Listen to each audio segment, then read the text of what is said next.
وقتتون به خیر. در این بحبوحه‌ای که همگان فکر می کنند فضای انقلابی سرزمین ما را در بر گرفته است و همگان سعی می کنند با تریبون‌های رسانه‌ای که در دست دارند وارد این فاز بکنند جریان رو، در نتیجه تمامی صداهای دیگر رو خفه بکنند.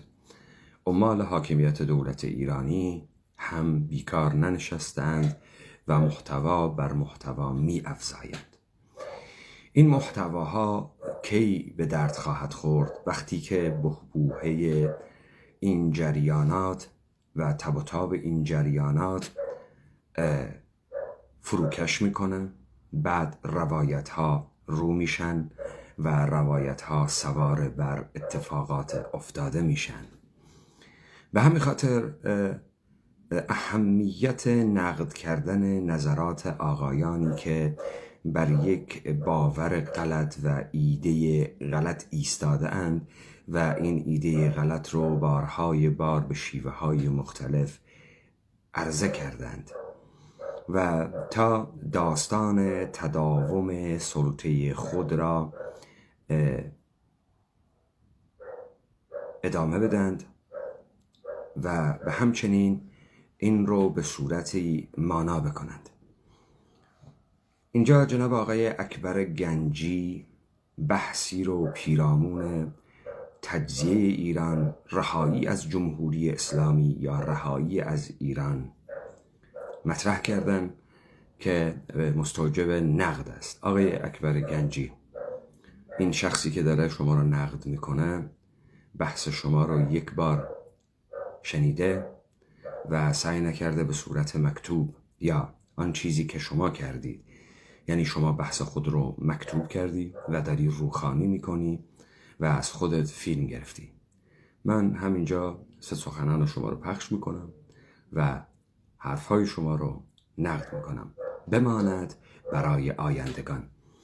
اون کلاه گشادی که سر مردمان سرزمین ما رفت این بود که شما راویان یک طرفه بودید.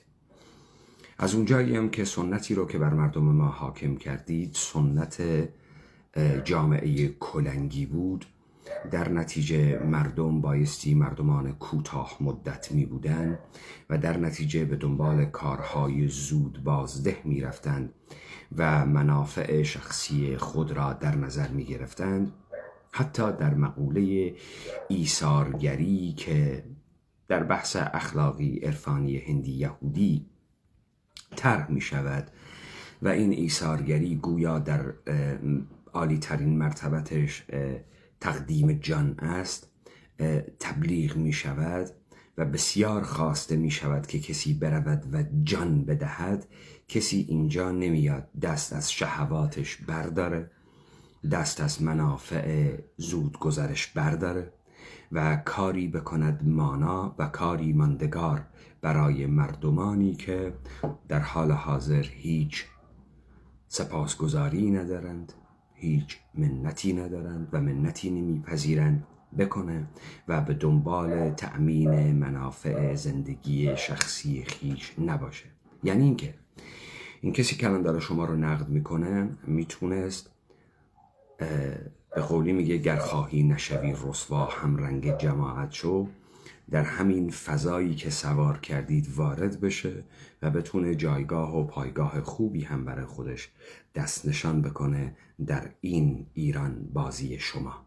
اما این خیانت به تاریخ است، خیانت به وجدان است، خیانت به خود است و خیانت به تمام آنهایی که در آینده در این سرزمین متولد می شوند و پدرانی که ماها باشیم انسانهای بی‌مسئولیت شهوت پرستی بودیم که خودمون رو به دست قالب‌های ساخته شده دادیم و در این قالب‌ها زندگی کردیم. من به خاطر آقای گنجی این پاسخ شما میماند برای تاریخ.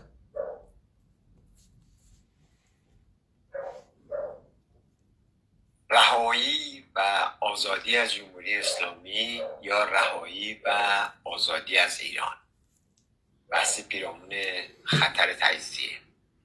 هدف نهضت دموکراسی خواهی طرح سوال شما سوال درستیه، اما باوری رو که میخواهید تزریق بکنید باور غلطیه. برای اثبات غلط بودن و درست بودن یک باور بایستی بفهمید که آیا پشت این باور غلط دلایل عقلی وجود داره. آقای گنجی، شما پشت باور ایرانیت، این مفهوم ابسترکت، هیچ دلیل عقلی نداری الا واقعیت موجود مادی حاکمیت، یعنی یک سیستم که یک قلمرو رو محصور کرده و شما دیگه هیچ دلیل دیگری برای این نداری. در نتیجه شما بایستی برگردی به خود همین ایرانیت، یعنی که فرار به جلو نکنی، سعی نکنی احساسات مردم رو دخیل بکنی به جای دلایل عقلی و دقیقاً بگی منظور شما از ایرانیت چیست. ایرانیت یعنی چه؟ یعنی خاک، یعنی قلمرو محصور در این مرزها، یعنی انحصار خشونت، یعنی انحصار پول، یعنی انحصار مالکیت. ایرانیت یعنی چه؟ تا ما سوار بر این باور شما ادامه بدهیم. ببینید آقای گنجی، چیزی که باور عمومی می شود چیز درستی حتما نخواهد بود. به همین خاطر خیلی از باورهای مردم در طول تاریخ منسوخ شدند. خیلی از باورهای فراگیر عمومی و کلان روایت ها هم منسوخ شدند. چیزی که زمانی مردم فکر میکردن امر بسیار بدیهی است و یک امر ابدی ازلی ابدی بوده است و همه اینها منسوخ شدند. من باب مثلا میگن که ما بارها اینو شنیدیم، این گزاره غلط رو شنیدیم تحت نام ضرب المثل که سر بیگناه پایدار میرود اما بر روی دار نمیرود. هیچ کسی هم نپرسید این چه کسی این رو گفته، چه دلایلی برای این گفته داره، چه دلایل عقلی میتونه ارائه بکنه که سر بیگناه پای دار میره اما روی دار نمیره. ما شاهد بودیم که حداقل طبق گفته های خودمان و باورهای خودمان در این سرزمین ما هزاران هزار انسان بیگناه سر دار رفتند،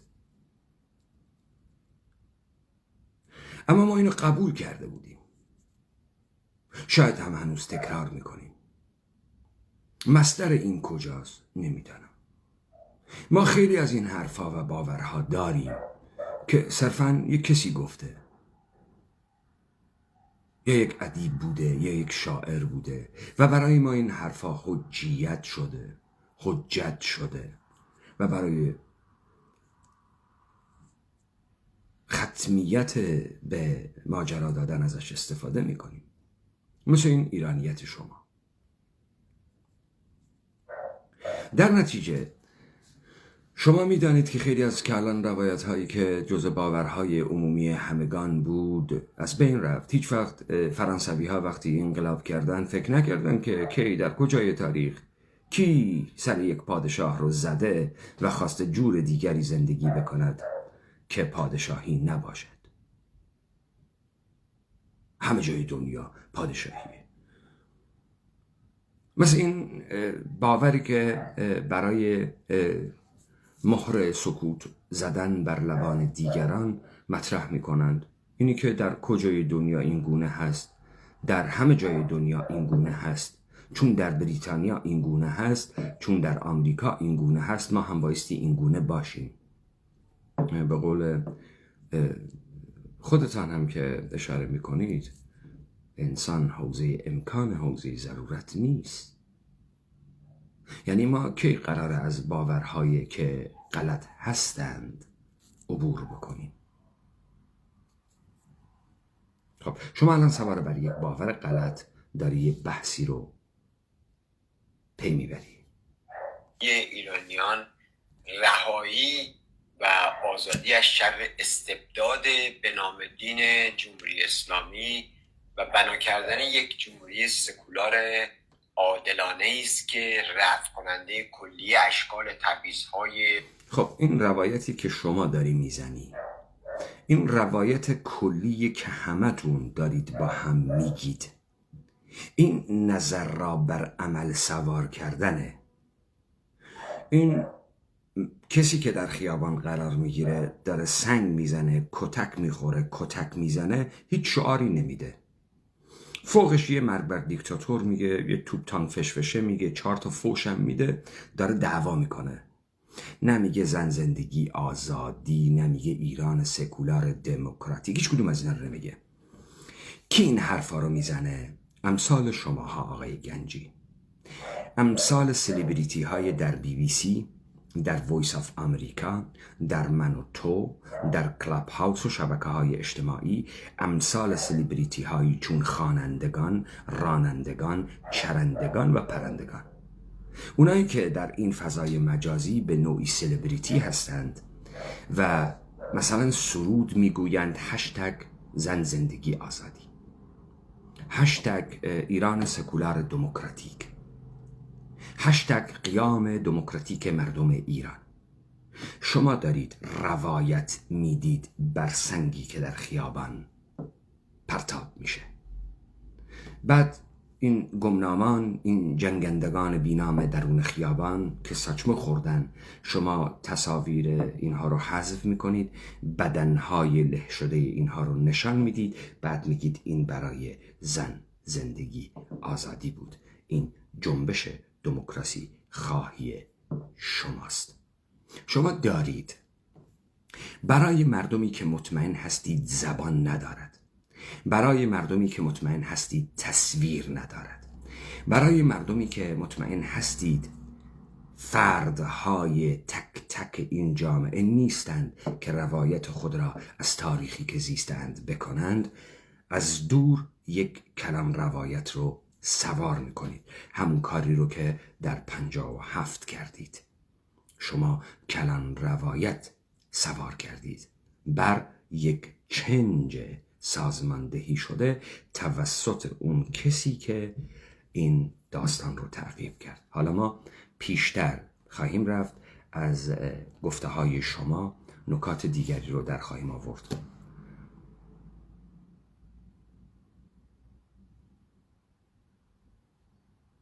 تبعیض‌های قومی و مذهبی و دینی و جنسیتی و طبقاتی باشه، و جنسیتی اسلامی یا رهایی و آزادی از ایران، بحث پیرامون خطر تجزیه. هدف نهضت دموکراسی خواهی ایرانیان رهایی و آزادی از شر استبداد به نام دین جمهوری اسلامی و هدف رهایی از استبداد به نام دین از جمهوری اسلامی. تا اینجا صحبت های آقای گنجی رو شنیدید. ایشان حالا یک روایت دیگه داد، یعنی اینکه دوباره ذهن ما رو بدون اینکه ما هیچ نگاه عمیقی داشته باشیم سوار میکنه به داستانی که از یک جا باید شروع بکنیم. ما چرا قیام کردیم؟ به خاطر اینکه میخواهیم از استبداد دینی خلاص بشیم، تا یک حکومت سکولار دموکراتیک درست بکنیم که تبعیض‌هایی رو که استبداد دینی باعث شده از بین ببریم. حالا این تبعیض‌ها چیست؟ ایشون اشاره میکنه و راه حلش رو که مستتر است در این روایت بر این انقلاب یا اعتراض داره بیان میکنه. کردن یک جمهوری سکولار عادلانه است که رفع کننده کلی اشکال تبعیض‌های خب یک جمهوری سکولار عادلانه است که حالا این جمهوری صفات مختلف میگیره. این جمهوری اولا ساختار جمهوری، بعد عادلانه است، بعد سکولاره که حالا چه میکنه؟ یک جمهوری سکولار عادلانه چه میکنه؟ رفع کننده تمامی تبعیض هست. حالا ایشون از قوطی آزمایشگاه و لابراتوار معجزه‌گر خود فرمول جمهوری سکولار عادلانه رو در آورد که در این فرمول حالا همه چی پیدا میشه. رفع تبعیضات این داروی اصلیه، این شاه کلیدیه که به تمام درهای تبعیض میخوره و باز میکنه اینها رو.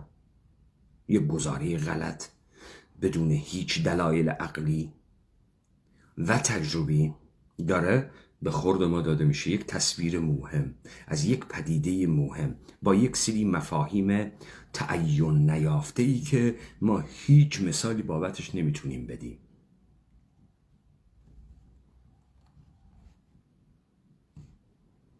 و مذهبی و دینی و جنسیتی و طبقاتی باشه. جمهوری سکولاری که کلیه شهروندان و اقلیت‌ها بر اساس تعداد جمعیتشون به طور برابر در نظام سیاسی مشارکت داشته باشند، اما هدف برخی افراد و گروه‌ها رهایی از ایران و آزادی از ایران و به تعبیر دیگه نابودی ایران از طریق. خب شما فرمایش کردید که کسان و اقلیت‌هایی که در این سرزمین هستند به اندازه وزنشون در اداره کشور سهیم باشن. باز این یک کلیگویی بدون هیچ جزئیاتی است که سوار بر یک اصل تغییر ناپذیر شده است. باز این یک شارلاتانیه، چون شما اولا تبعیض‌ها و تبعات تبعیض‌ها رو بر نمی شماری. دوما از پیش روایات دادی به این مردمان و این مردمان رو قوم کردی. شما از پیش تمامیت تاریخی رو که تو رو تا به اینجا رسونده قبول کردی و هیچ نقدی بر این تاریخ نداری و بر اساس این تاریخ داری این مردم رو نامگذاری میکنی. نامگذاری کردن سوژه سازی است در زبان برای تولید قدرت. تو یک مجموعه بزرگ رو قوم میکنی بر اساس چیزهای ظاهری، زبان سازی میکنی و این وسط میای این بالا یک روایتی رو سوار میکنی، کلیگویی هایی درش میکنی و این کلیگوها رو هی عودت به آینده میری. تجزیه اون به قطعات کوچک هستش. بحث تجزیه ایران یه موضوع حساسه که افرادی چون مرحوم اردشیر زاهدی داماد شاه، وزیر خارجه شاه و سفیر شاه در آمریکا و مرحوم داریوش همایون وزیر اطلاعات شاه بارها در مورد اون هشدار دادن. پس از حرکت اعتراضی شهریورمهر 1401 شیرین هانتر هم از دانشگاه جورجتاون در گفتگو با تلویزیون آمریکا یعنی VOA و بیژن عبدالکریمی در گفتگو با روزنامه اعتماد 18 مهر و برخی دیگه از وطن دوستان نیز از این خطر سخن گفتند. آقایان وطن دوست، من اجازه بدید آقای اکبر گنجی که شما توضیحی از وطن دوست نمیدید، شاید پاتریوتیک بودن رو ترجمه کردید به وطن دوست و این پاتریوتیک بودگی را توضیح نمیدی. ببینید پاتریوتیک بودگی فرق میکنه با ناسیونالیسم یا آن چیزی که از آقای حداقل وزیر اطلاعات سابق شاه نام بردی، همایون، داریوش همایون. ایشون سومکایی بودن، ایشون نازیست بودن و عرضان به حضورتون که پاتریوتیک نبودن. پاتریوتیک بودن تعریف داره. اما حالا اجازه بدید من از این هایی که شما آوردید و پاتریوتیک خواندید مثالی بزنم یا توضیح بدم یا تعریفی از اینها بکنم. اینها کی هستن که شما به عنوان سران این مردم داری ازشون صحبت میکنی و کسانی هستن که گویندگان و بلندگوهای ایران دوستی یا وطن دوستی هستند که حذر داده اند از تجزیه این سرزمین. بذارید من از همین علوم اجتماعی و همین اساتید تطبیقی حوزه علوم اجتماعی دانشگاه‌های خودتان و ادله هایی که خودتان رو می کنید در پی پاسخ به بحران‌های عمیق درون سرزمین ما. ببینید شما اشاره می کنید که از آقای محمد علی کاتوزیان براتون مثال بیارم از اقتصاد سیاسی ایران یا یا تضاد دولت و ملت. ایشون یک بحث رو تعقیب میکنن دالا بر این که مالکیت در این سرزمین هیچ وقت حق نبوده و امتیاز بوده و حکومت‌های استبدادی و شخص مستبد پادشاه مالک همه چیز بوده و همه رعیت بودن. در نتیجه این اشرافیت طبقه بورژوازی نبوده که حاکمیت رو بر بسازه و شما دلیل میاره که در سال 57 شما هیچ بورژوازی ملی را ندیدید در مقابل پارادایم شیفت 57 مقاومت بکنه. همونطوری که الان شما دارید میبینید، شما الان در این فضایی که بهش میگن انقلابی ما حضور میلیونی هیچ مردمی رو هم نمیبینیم و این تب و تاب ها سوار است بر اعتراضات جوانان جان به لب رسیده‌ای که به صورت پراکنده در جاهای مختلف دارن با حاکمیت روبرو میشن و از این شعارهایی هم که شما میگید نمیدن. جالبه که تمامی راندخارهای دولت ایرانی در تمام حوزه ها یا سکوت کردند یا هیچ اصراری بر حفظ جمهوری اسلامی ندارند، بلکه فاندهای بزرگشون پشت این جریانه که جمهوری اسلامی رو صورتک عوض بده. حالا وقتی شما یک طبقات مستقل از حاکمیت نداری که قدرت دارن و خودتون اذعان میکنید که به یمن پول نفت و کارمندان حکومتی شما یک طبقه متوسط رنتیری نفتی داری و این طبقه متوسط رنتیری نفتی احیانا هیچ استقلالی از خود ندارد و تمامیت قوتش دست حاکمیت، با حاکمیت به وجود میاد و با نابودی حاکمیت هم از بین می رود. حالا سوال اینه، شمایی که طبقه متوسطه مستقل نبودید تبدیل به روشنفکران این مردم یا مقامات یا چهره‌های مختلف این مردم شدید و از رانت حاکمیت برخوردارید، اگر چیزی در راستای نابودی حاکمیت بگید این رانت به شما تعلق نمیگیره. حاکمیت منظورم جمهوری اسلامی نیست، منظورم دولت ایرانی است. در نتیجه کار شماها اینه که دولت ایرانی را با هر سبک و سیاقی در بخش ایدئولوژیش حفظ بکنید، حالا چه از زبان یک ملا باشه، چه از زبان یک روشنفکر با ایده های متفکران غربی باشه، چه با یک زبان متدیک اکادمیک عوام نفهم باشه، چه از زبان یک عوام احساساتی که خودش رو داره پاره میکنه برای این مفهومی که شما برساختید و شما فربه کردید و شما تداوم میدید. سوال اینه، پاتریوتیک بودن شما به جز وابستگی و موجودیتی که از دولت ایرانی میگیرید چه چیز دیگری معنا میدهد؟ این رو تعریف بکنید. تعلق به چه؟ بستگی به چه؟ یک ایرانی بایستی چه باشد؟ چگونه باشد؟ شیعه باشد؟ صوفی باشد؟ رعیت شاه باشد؟ بنده باشد؟ چه باشد؟ شما در پاتریوتیک بودن بایستی صفات خوب خودتون رو بگید. بگید من اینم، تا به دیگران بر نخوره. فرقش با ناسیونالیسم در اینه. شما در ناسیونالیسم برتری مهمی به خودت میدی به نسبت دیگران و این دیگران رو حذف میکنه، هیچ ایجاد تنفر رو در دیگران میکنه. اما شما در پاتریوتیک بودن یا میهن پرستی داری صفات خوب خودت رو میگی، فکر میکنی که یک کس بایستی اینطوری باشه. شما که بر ساخته رانت دولت ایرانی هستید، همتون، تمام اونهایی که نامی دارد، تمام اونهایی که ظاهراً در تقسیم کاری که شده است در این تقسیم کار فقط اندیشه می کند، دیگه کشاورزی نمی کنه، دیگه تولید غذا نمی کنه، تولید کالا نمی کنه، او می شیند و فکر می کند. فکری که شما میکنید، تولیدی که میکنید رو کی میخره از شما؟ ملت همیشه در صحنه، مردم پاتریوتیک ایران. کی شما رو ساپورت میکنه؟ دولت ایران. بعد چرا این فکری رو که دولت ایران شما رو برش داره ساپورت میکنه و بخش نرم حاکمیت رو دارید اداره میکنید، تعمیم میدید به مردم؟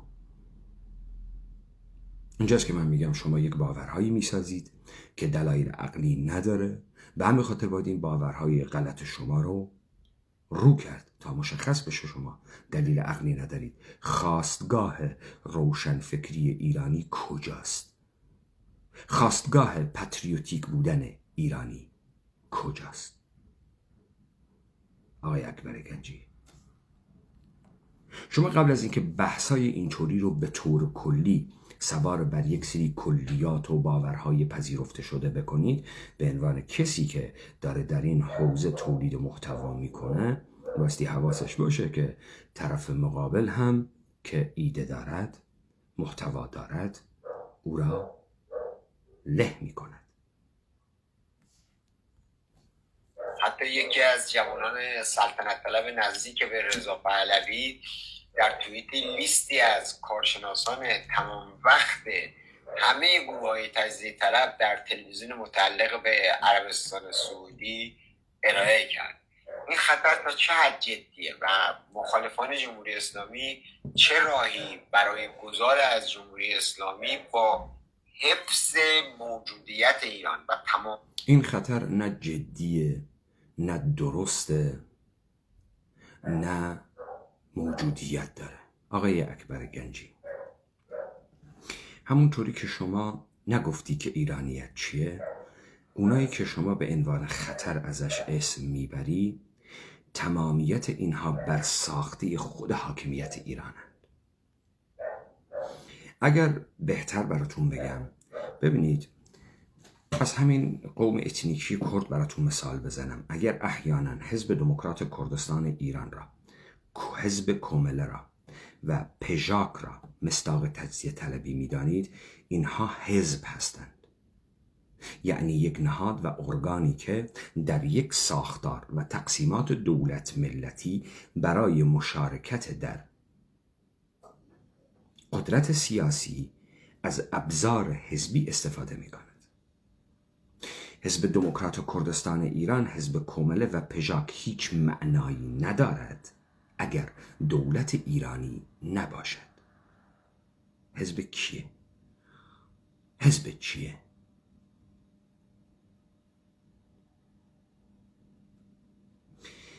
پس چه چیزی قوام میدهد بر اون ایده شما حفظ ایرانیت؟ حزب دموکرات دارد چه کار میکند؟ دارد ایرانیت را حفظ میکند. او حزب دموکرات کیست؟ حزب دموکرات کردستان ایران است. کردستان به کجا تعلق دارد؟ به ایران تعلق دارد. ایران به کردستان تعلق ندارد.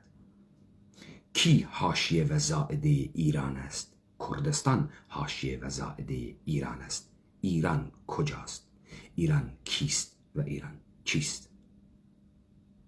پس این بحث تجزیه طلبی که شما دارید آدرس غلط میدید، بر ساخته خود حاکمیتی است که شماها را برساخته. تئوریسین ها، ایدئولوگ ها، تولید کنندگان محتوا با هر شکل و قیافه‌ای. تمامیت ارضی ایران در پیش دارم. خب، اول دست کم چند واقعیتی که الان برای شما میشمرم خطر تجزیه در ایران عمده میسازن. الف، واقعیت یکپارچه نبودن ایران از نظر قومی و مذهبی و زبانی. خب این واقعیت هایی که داری میگی، به همین خاطر شما هیچ وقت ایرانیت رو تعریف نمی کنی. به همین خاطر هیچ وقت ایرانیت تبدیل نشده است به یک واقعیت اجتماعی. به همین خاطر ایرانیت فقط یک بوروکراسی، یک بازار و یک دولت است و هیچ چیز دیگری نیست. و در این داستان شما کسانی را به عنوان کرد قومی، بلوچ قومی، ترک قومی در این سیستم اداره کردن این بازار و بوروکراسی و دولت داری. اما یک معضل بزرگ داری که شما به اسم واقعیت ازش اسم بردی.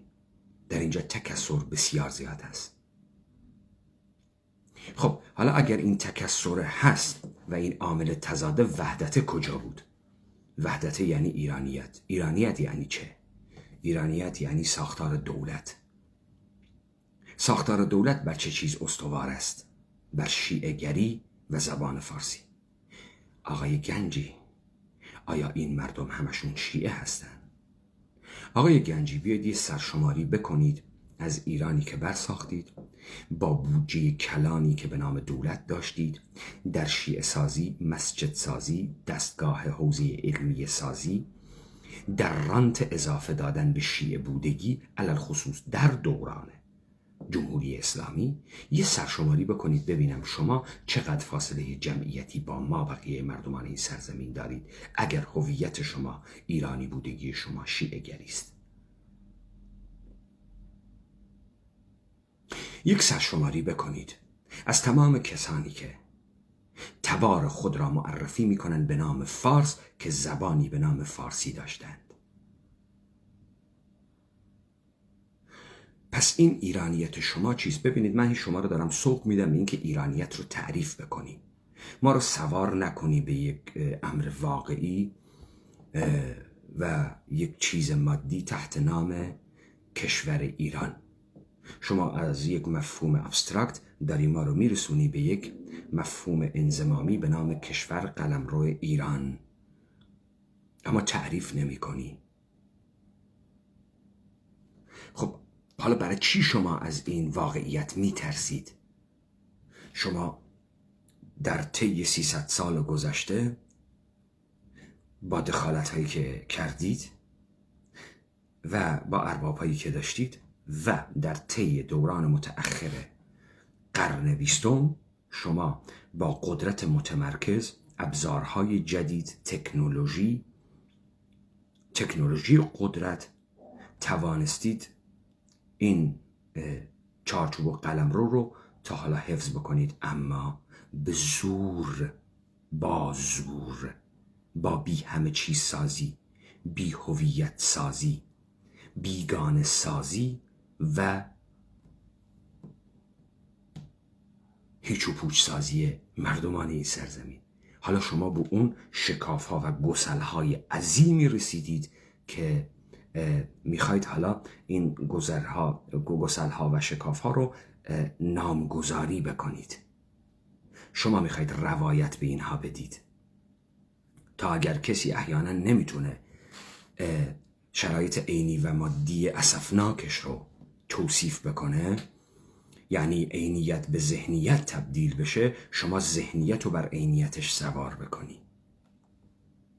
خب این ایرانیت کجاست در بین این همه گسل؟ چرا صورت نگرفته؟ چرا تو ملت تاریخی نبودی؟ چرا نیستی؟ و چرا تو از این میترسی؟ چرا این برای تو فرصت نیست؟ تهدیده، خیلی تهدید بزرگیه. این داره از کدام شکست شما روایت میکنه آقای اکبر گنجی؟ به تبعیض‌های ساختاری قومی و مذهبی و زبانی در رژیم‌های پهلوی و جمهوری اسلامی که اونها رو به تبعیض‌های ساختاری و قومی سازمانی در رژیم‌های پهلوی و جمهوری اسلامی. سوال: چرا این تبعیض‌هایی که شما میگید و نمیگید چه شکلیه؟ اولا سازماندهی شده بوده و اتفاق افتاده، چون خاندان پهلوی آدم‌های کثیفی بودند، چون آدم‌های جنایتکاری بودند، چون جمهوری اسلامی من جمله کسانی مثل شمایی که از بنیانگذاران سپاه پاسداران هستید آدم‌های کثیفی هستند، نه بالفطره جنایتکارند و تبعیض می‌کنند، چون سیستمی که ساختید تبعیض می‌کرد. خب این ایرانیت شما دولت ملت بدون ملت سازی معنا پیدا میکرد آقای اکبر گنجی. شما میتونی تبار خانوادگی خودت رو بگی و بگی چگونه سر از نازی آباد تهران درآوردی و الان تهرانی هستی. میتونی بگی تبار ایلیت کجاست، به کجای این سرزمین تعلق داری، اصلت کجاییه. خب ببینید، شما اصلا نمیگید که ضرورت درست کردن قالب دولت ملتی یک دست سازی و ساده سازی است و ملت سازی است. در نتیجه شما بایستی جمعیت سازی برای این قلم رو خود می کردید. در نتیجه باید جمعیت ها ملاکین و شیوه زندگی و مردم این سرزمین رو تغییر می دادید. از نوع معیشت خود دور می کردید و اونها رو وابسته می کردید، در تملک خود در می آوردید، در ید خود قرار می دادید تا تبدیل بشوند به شهروندان حکومتی که تو برساخته ای در تهران. خب این ثمرش می شد این که شما مردم رو کوچ بدی، شما اونها رو از مالکیت ساقط بکنی، علفزارها، چراگاهها، زمینهاشون رو ازشون بگیری و تحت نام ملی کردن اونها رو تبدیل بکنی به ملک دولت ایران، همونطوری که ایران معنا پیدا میکنه. اونها رو در محرومیت قرار بدی، در محاصره قرار بدی، امکان زیستی رو ازشون بگیری، وارد جنگ های مختلف بکنی، توطئه‌های مختلف رو بر سرشون سوار بکنی تا اونها رو کوچ بدی، تا کسی مثل تو در نازیاباد به دنیا بیاد، جورآباد و زورآباد و خاک سفید و تا شهرها متولد بشه. اون چیزی که تو الان داره بهش میگی تبعیض و میخوای رفع بکنی جزء ملزومات تولد این ایرانت بود.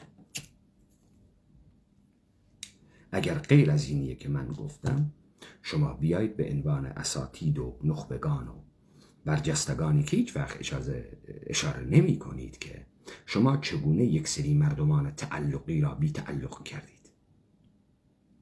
مردمانی که انجماد پیدا کرده بودند در پیوندهای اجتماعی خود، در مناسبات اجتماعی، اقتصادی و سیاسی خود، در مالکیتی که داشتن، شما چگونه اینها را از جا برکندی و چگونه آواره حاشیه شهرهای برساخته در درون بیابانها کردی.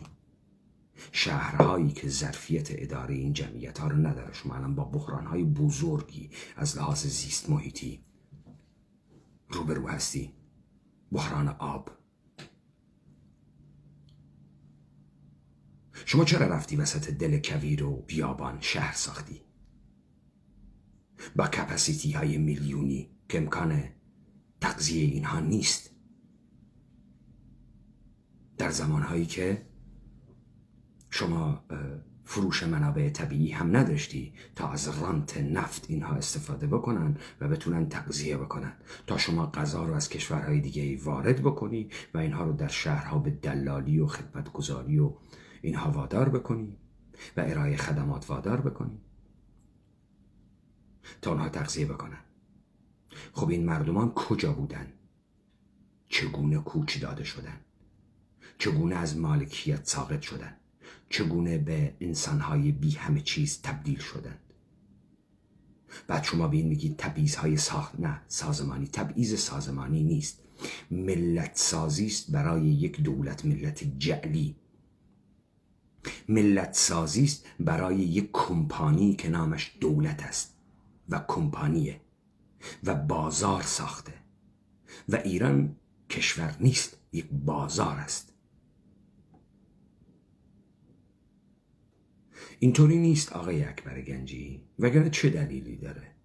شما باید بیاید بگید که این دلایل چیست. ببینید، شما باید بیاید بگید خاصگاه ناسیونالیسم ایرانی کجاست. نمیتونی بگی. خاصگاه ناسیونالیسم ایرانی در اروپا است. به همین خاطر وقتی ناسیونالیسم در اروپا تغییر میکنه، خاصگاه و کسانی که ناسیونالیسم ایرانی را تعقیب میکنن با تعاریف جدید اروپایی عوض میشن. الان شما از یک دست سازی و ساده سازی دست برداشتی، وارد داستان دولت کنترلی میشی. در نتیجه سعی میکنی تکثر سازی بکنی، سعی میکنی اقلیت سازی بکنی، اما تمامیت ساختار قدرت سیاسی را در ید خود داشته باشی. یک مشت مفلوک از همه چیز ثابت شده بی همه چیز رو داری بهشون روایت میدی تحت نام تکثر و تنوع. این نحلی است که در جهان امروز ترغیب میشه و تو ناچاری به این مسیر بری تا در درون این جهانی باشی که تو را برساخته است.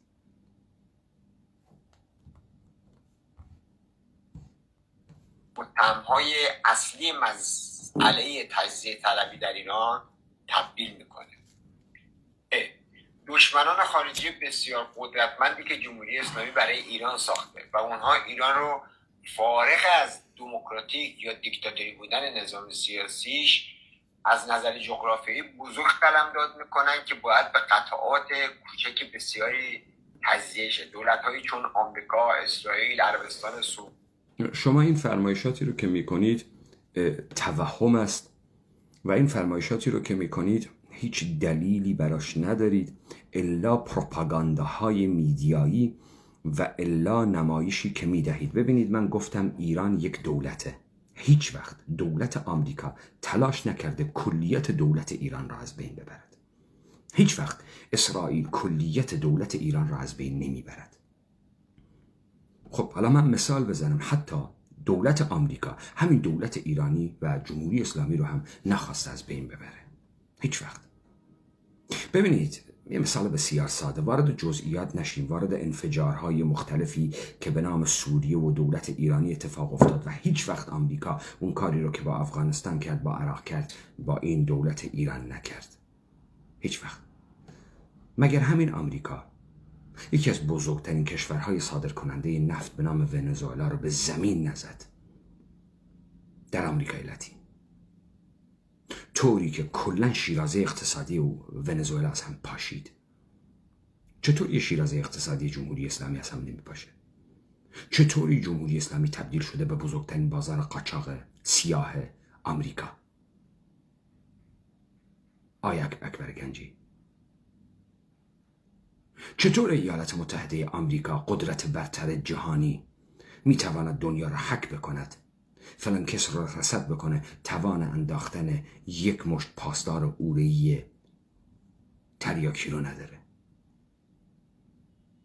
چطور ایالات متحده آمریکا تعرضهای مختلف دولت ایرانی را به خودش تحمل میکنه؟ چرا دولت ایالات متحده آمریکا جمهوری اسلامی را دشمن شماره یک خود قلمداد میکنه اما این کار رو با چین نمیکنه؟ چرا پروپاگاندایی که روی ایران داره روی چین نمیکنه؟ چرا این شهرت رو و این افتخار رو به ایران میده که ایران دشمن آمریکاست؟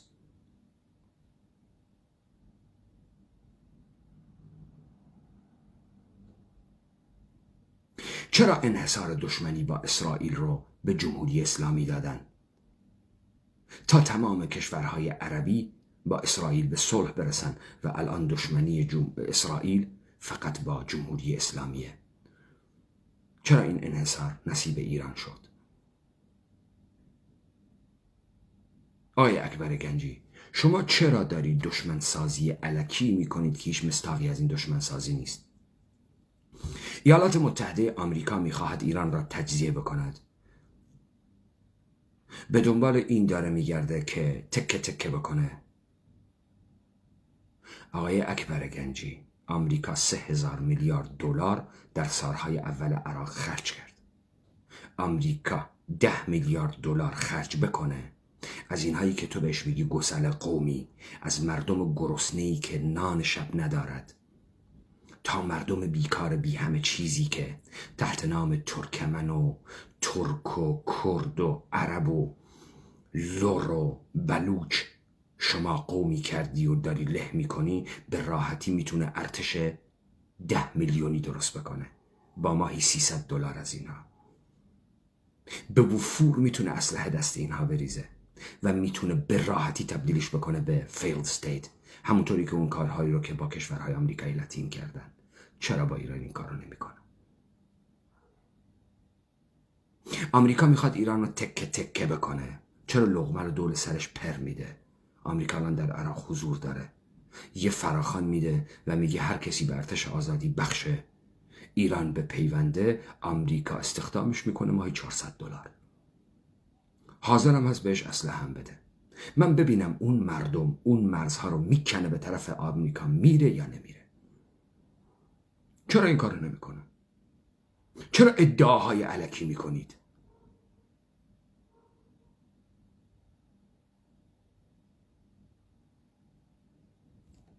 چرا بی دلیل صحبت میکنید؟ بیارید دلایل دشمنی آمریکا با ایران را بیارید. آمریکا ایران رو تحریم کرده، یعنی علی خامنه‌ای و امثال تو گرسنه هستید؟ یعنی اونایی که تو لواسان نشستند و انحصارات بازار و شبکه توزیع بازار رو در دست دارند گرسنه هستند؟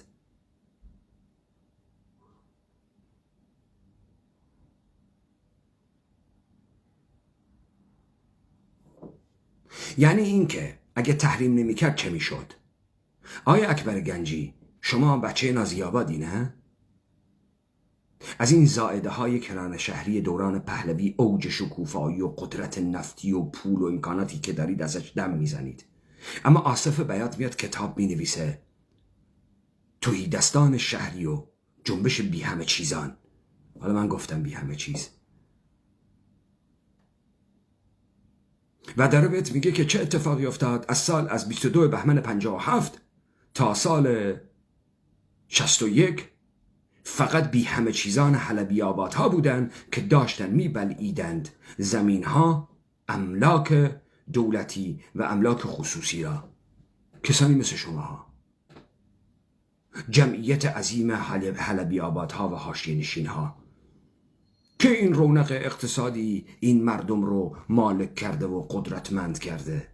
آقای اکبر گنجی، در کدام برهه‌ای از این تاریخ دولت مدرنتان؟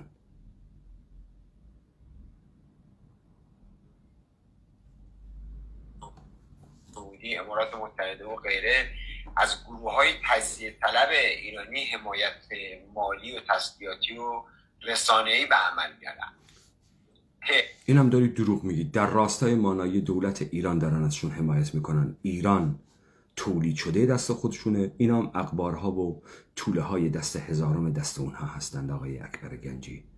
وگرنه آمریکا اگر قصد زدن زمین ایران رو داشته باشه، از همین توله هایی که تو میگی دارن ازشون حمایت مالی میکنند به راحتی میتونه ازشون نیروی عظیم بسازه. همون طوری که از خیلی از این کشورهایی که خواست دستکاری بکنه به راحتی یک مشت گمنام رو نامدار کرد. همونطوری که تو دیدی مثل آب خوردن میتونه یک مقوله رو برات بیاره و تبدیل به یک مقوله جهانی بکنه.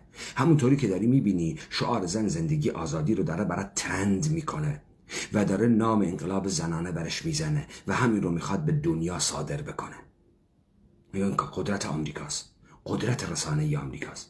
همونطوری که تو میدونی یکی مثل ابراهیم حامدی رو، آقای ابی رو، با شاهین نجفی رو، با آقای ناصر رزازی رو حول یک سرود کردی جمع میکنه. کسی هم نمیگه این دست غیبی کیه که این سه تا آدم رو کنار هم قرار داده تا این سرود رو بخونن. چه ضرورتی اینها رو به این نتیجه رسونده که احیانا ابراهیم حامدی که جرأت نمیکرد تو دبی آهنگ خلیج فارس رو بخونه، حالا میاد سرود به زبان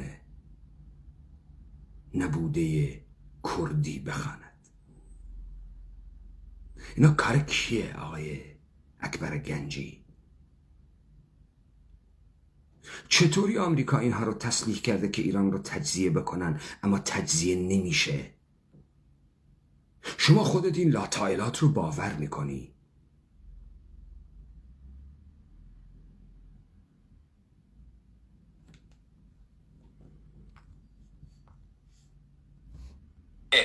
مشروعیت پایین جمهوری اسلامی و انواع بحران‌های اقتصادی که 10 میلیون نفر رو به سیاهچال فقر و فلاکت پرتاب کرده. البته تحریم‌های یعنی اینها کارهای بد مدیریتی دولت جمهوری اسلامی آقای اکبر گنجی. آقای اکبر گنجی، من از ابتدا به شما گفتم بیایید از اون تبعیض‌های سیستماتیک دولت پهلوی و دولت جمهوری اسلامی بگید، سازماندهی شده. نگفتی. آقای اکبر گنجی، شما که علوم اجتماعی دوست داری، شما میدانی که حاکمیت بدون یک جمعیت وابسته رام شده ای که مطیع او باشد موجودیت ندارد.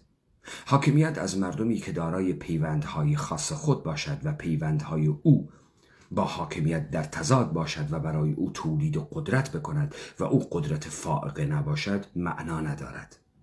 به همین خاطر حاکمیت ها تمام ریخت جامعه ها رو در هم میکوبند، تمام قدرت های مردم رو در هم میکوبند تا در نظم اونها قرار بگیرند. لذا آدمیان رو از تمام داشته های خود ساقط میکنند، از مالکیتشون، از پیوندهای اجتماعیشون، از سبک زندگیشون، از نوع معیشتشون. اینها رو برمیکنن تا از اینها توده‌ای بدون هیچ پیوندی که تنها عاملی که اونها رو در یک جا جمع کرده مبادله و تنها عامل بستگی پوله. آقای اکبر گنجی، حالا بایستی برای این که این مردم رو به اینجا رساند بایستی چه کرد؟ مثلا پیوندهای عاطفی اینها رو از بین برد، بایستی سفره ها رو کوچک کرد تا اینها دیگه با هم ارتباط نداشته باشن، تا اینها شب نشینی نرند، تا اینها فاتح خونی های همدیگه نرند، ملاقات بیماران و بستگان دور نرند، تا بستگی قومی باقی نماند، تا تو یک کسی رو پیدا نکنی 30-40 هزار تا آدم رو میشناسه. یک نفر تنهایی له شده در تهران که وقتی باباش میمیره 2 نفر رو بایستی استخدام بکنه سر قبر براش گریه بکنن، چون فامیلی نداره که برای این پدر مرده این گریه بکنه. بعد تو چرا فکر میکنی اینها در نتیجه سیاست های غلطه بدون ساختن یک مردم بی هویت بی قدرت مگر میشود دولت بود؟ مگر میشود قلمرو کشوری هم داشت؟ میشه آقای اکبر گنجی؟ این چیزایی که تو الان ازش داری میترسی. بعد میگی این سیاست های غلط بود. سیاست های غلط در چه راستایی؟ در راستای قدرتمند کردن مردم.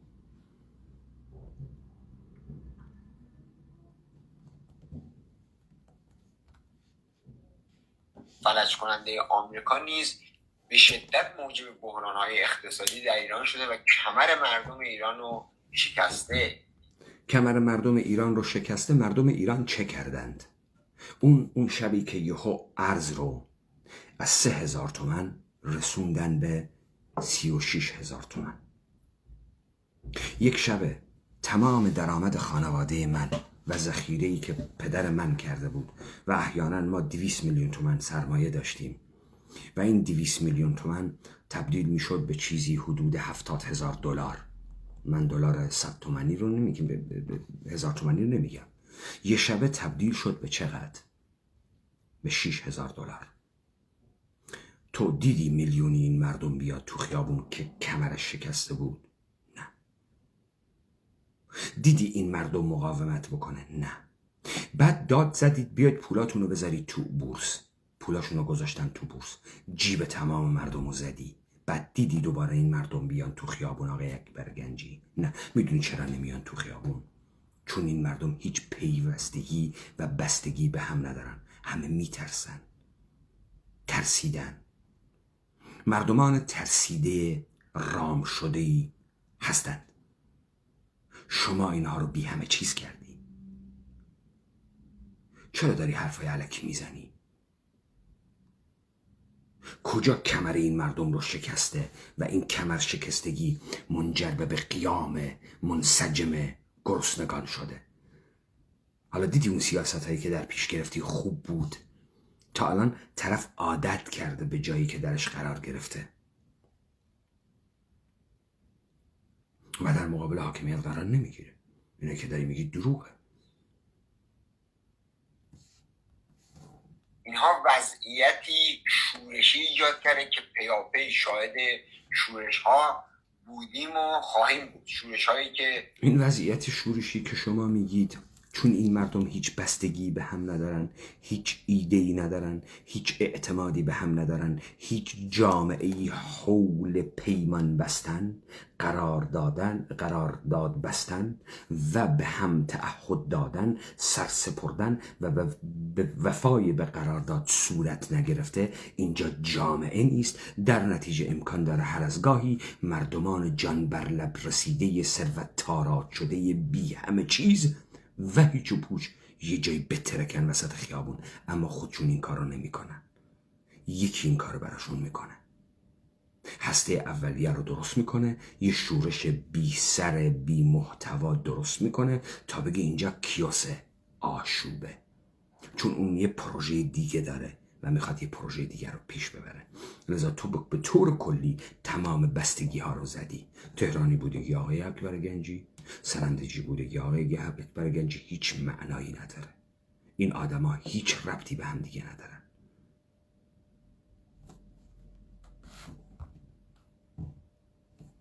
سرکوب میشن و شکاف‌های قومی و مذهبی رو عمیق‌تر میسازن. 3. وجود گروه‌های تجزیه طلب ترک، کرد، بلوچ، عرب و غیره که از حمایت خارجی برخوردار هستند. به عنوان مثال رهبر حزب دموکرات کردستان ایران در مصاحبه‌ای با BBC فارسی گفتش که ما برای مبارزه از اسرائیل و هر دولت دیگه کمک‌های مالی و تسلیحاتی دریافت می‌کنیم. آقای اکبر گنجی رهبر حزب دموکرات بسیار انسان خودفروخته و خائنی است به مردم کرد. هیچ دلیلی نداشت از این حرفها زده باشه که من نمیدونم زده یا نه. اما اسرائیل بابت اون کارهای جاسوسی که در ایران میکنه و میلیون دلار داره خرج میکنه، به جای اینکه از موشک‌های میلیونی استفاده بکنه و بخواد با یک موشک یک هدف رو تخریب بکنه، کافی همین میلیون دلارها رو به همون حزب دموکرات بر ساخته دولت ایرانی بده و اگر اون حزب دموکرات قصد قدرت تهران رو میکرد، به راحتی از این منطقه قومی اتنیکی 500,000 نفر نیروی نظامی استخدام میکرد. احتیاجم نداشت تو اینها رو بابت 4 موشک خرج بکنی.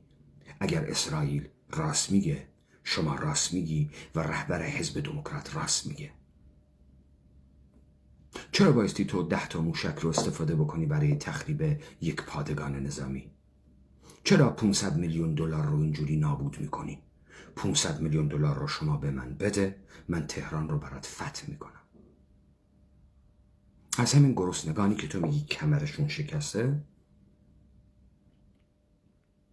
من برای تو خیلی عظیم لشکری میسازم که مایی 400 دلار حقوق بهش میدم.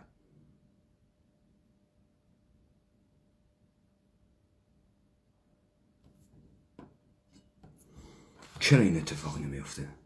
چرا اینایی که دنبال تجزیه ایران هستند به قول تو کسی مثل منو پیدا نمیکنن 1 میلیارد دلار بهش بدن؟ اما چرا امثال فخرآور رو گیر میارن و میبرند در کنگره آمریکا 200-300 هزار دلار 500 هزار دلار بینها پول میدن؟ امثال مسیح آل نژاد گیر میارن 10 میلیون دلار بهش پول میدن. چرا از این پولها به ما نمیدی تا نیروی مادی براتون درست بکنیم و سیاستهای شما رو پیش ببریم؟ من میخوام فقط گزاره شما رو باطل بکنم ها. چرا با یک آدم جدی معامله نمیکنیم که میخواد کار جدی بکنه؟ کو این اسرائیلی که الان به دنبال تجزیه ایران بود، الان بایستی مثل جویندگان طلا به دنبال نیروهای جدی میگشت. چطوری دنبال نیروهای جدی نمیگرده؟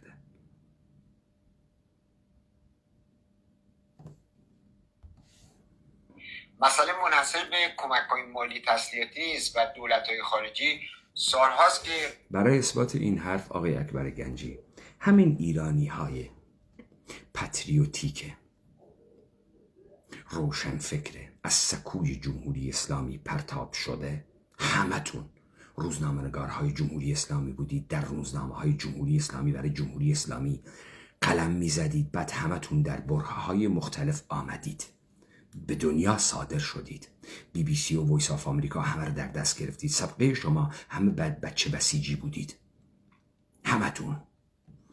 بعد چطوری شماها پول از عربستان سعودی میگیرید، میلیون دلار ایران اینترنشنال درست میکنید، از آقای ماردک میگیرید، من و تو درست میکنید. چطور شما را نمیشه خرید؟ همه شما قابل خرید هستید، همه تون رو میشه خرید، قیمت دارید، از $100 قیمتتونه تا $1000.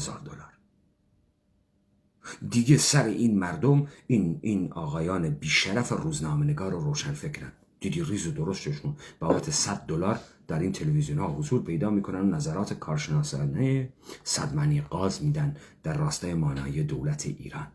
چطور عربستان سعودی ایران اینترنشنالی را برمیسازد در راستای تداوم حاکمیت ایران؟ آقای اکبر گنجی، رسانه‌های خودشون رو در اختیار این گروه‌های تجزیه طلب قرار میدن. واقعیت اینه که در استان‌های خوزستان، کردستان و سیستان و بلوچستان اسلحه‌های بسیار زیادی وجود داره، سلاحایی که در شرایط جدایی طلبانه به احتمال زیاد به کار گرفته خواهند شد. دروغ داری میگی، داری دروغ میگی. اون اسلحه هایی که تو داری ازش حرف میزنی اسلحه های بسیج جمهوری اسلامی بود، بسیج اشایری که به زور مردم رو بهش اسلحه میداد، مال خود جمهوری اسلامی بود. داری دروغ میگی.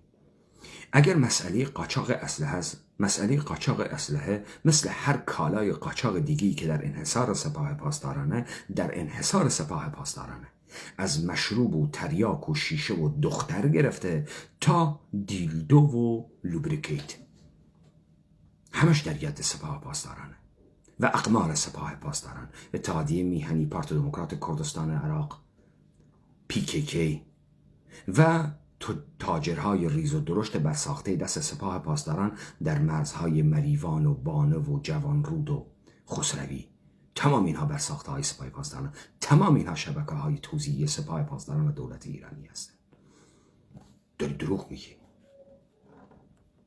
و اسلحه یک ایده انقلابی میخواد. هیچ کدام از این احزابی که تو گفتی هیچ ایده انقلابی ندارند، هیچ تعریفی هم از بلوچ بودگی و کرد بودگی نمی کنند و نکردند.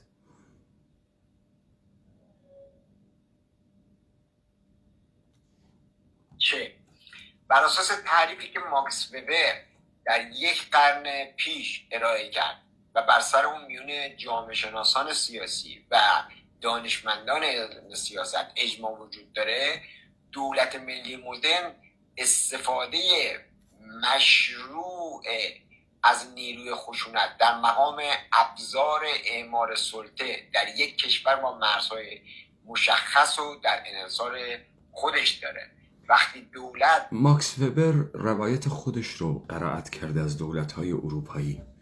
آقای اکبر گنجی، من روایت آمریکا رو برای شما میکنم که الان اونجا نشستی، داری حال میکنی تو اون آمریکا، و آمریکا سوپر پاور جهانه و در قانون اساسی آمریکا اسلحه ابزاری بوده که آمریکایی ها باش به آزادی رسیدن و لذا بایستی این اسلحه در دست مردم آمریکا باشد تا دولت آمریکا به مردم آمریکا ظلم نکند.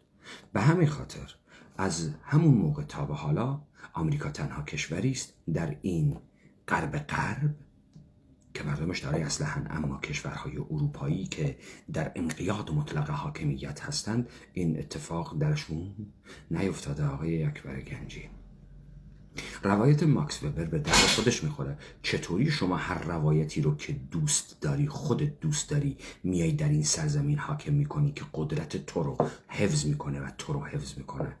چرا نمیری از پیغمبر اسلام مثال بیاری که همتون بچه شیعه هستید؟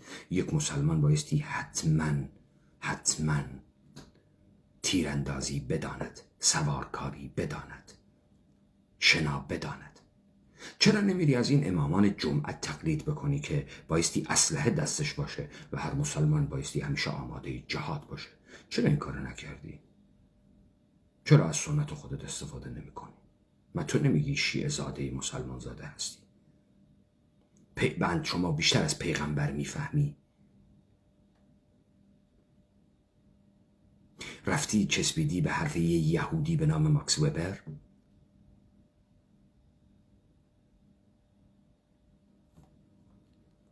ببینید شما دلایل ارائه بدید، چون ماکس وبر گفته حجیت چیز خوبیه، بعد دولت کلا چیز خوبیه، شما اصلا نمیذارید ما یه آرگومنت در مورد این دولت ملت داشته باشیم، همش خوبه. پس که قرار کی شماها آدم باشید، حوزه امکان باشید، یک روایت دیگری، این تمدن مشعشع کی قرار از خودش یک روایت دیگری صادر بکنه بر اساس بنیادهای تاریخی خود و زیست تاریخی که داشته؟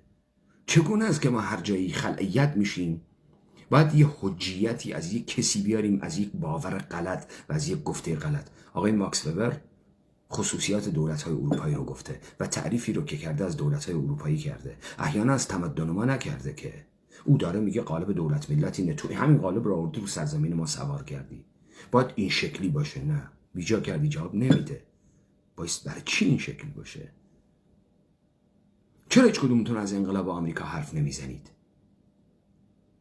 چرا هیچ کدومتون همتون میرید صنعت پورنو آمریکا رو دوست دارید، کثافت‌های آمریکا رو دوست دارید، لایف استایل زندگی آمریکایی رو دوست دارید که از هالیوود میگیرید؟ چطوری این سبک زندگی آمریکا رو دوست ندارید؟ چطوری بنیادی ترین چیزی که به این آمریکا وجود داده و جزء جوهر وجودی آمریکا دوست ندارید؟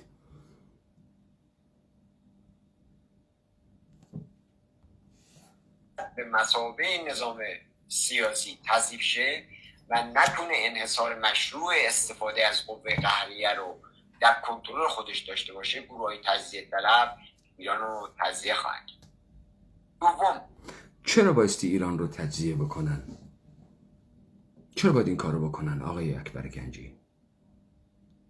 تمام اینهایی که تو داری میگی در پی قدرت هستن، حداقل اینو میفهمن که قلمرو بزرگتر میخوان برای بازرگانی، برای منابع بیشتر، برای نبود تعرفه. من چرا بایستی بیام کرمانشاه رو تجزیه بکنم از تهران؟ چرا بایستی تهران رو بدم به تو؟ و چرا تو در تهران ادعای مالکیت من رو داشته باشی و حاکمیت بر من رو داشته باشی؟ چرا فکر میکنی من عقل اقتصادی ندارم؟ چرا فکر میکنی که من نمیخوام در ثروتی که تو تولید میکنی شریک باشم؟ چرا تو همه چیز رو برای خودت میخوای؟ جیب همه جیب توه، جیب خودت مال خودته. تو چرا فکر میکنی ما عقل اقتصادی نداریم؟ واقعا طمع نداریم، طمع بزرگ نداریم، نمیخوایم دنیا رو به کنترل خودمون در بیاریم. چرا ما رو کوچیک و کوچیک‌تر میکنید؟ تا از ما صغیر بسازید، بی عقل بسازید، یه مشت آدم های دوگم غیر امروزین بسازید که نه قدرت رو میفهمه، نه رفاه رو میفهمه، نه ثروت رو میفهمه. چرا میخواید این کار رو بکنید؟ چرا واقعیت رو نمیگید؟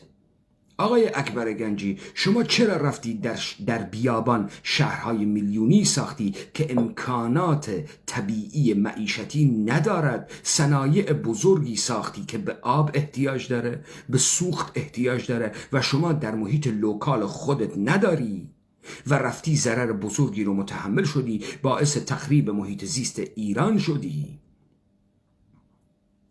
و اون صنایع داره ضرر میده و داری شیره ما بقیه این سرزمین رو میکشی بابت غلطی که کردی. غلط مدیریتیه. تو غلط مدیریتی کردی. چرا رفتی وسط کویر، تو اصفهان، وسط یزد، کرمان، تو تهران، اون بیابونهای تهران رفتی کارخونه زدی در صورتی که نمیتونی آبشو تأمین کنی؟ بعد مجبور میشی خوزستان رو براش خشک بکنی تا صنایع فولاد و آهن اصفهان بگرده. چرا؟ از چه چیز ترسیدی؟ کی به شما گفته برید وسط کویر شهر بسازید؟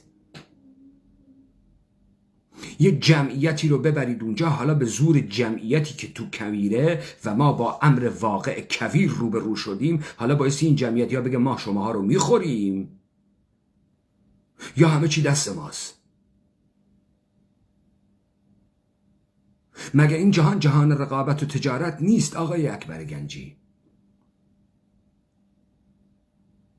مگه تو نرفتی خودت رو اصفهانی کردی، تهرانی کردی، وسط اون بر بیابان هیچ امکانات طبیعی نداری و با انحصار زور داری مابقی این سرزمین رو تاراج میکنی؟ بیا وارد معامله شیم.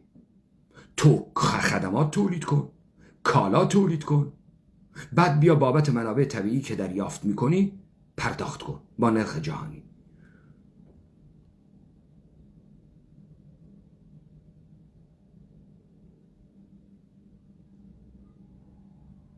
چطوریه تو اونجا تو ثروت ترکیدی؟ بعد داری میگی که خب ما اشتباه مدیریتی کردیم، این کشور رو تبدیل به بیابان کردیم. نه، تو اشتباه مدیریتی نکردی. شما کجا آمدید؟ از کجا آمدید؟ چرا وسط کویر شهر بزرگ ساختید؟ تا ما رو با یک توهم به نام واقعیت موجود رو بکنید، تا ما رو پس و پیش نداشته باشیم.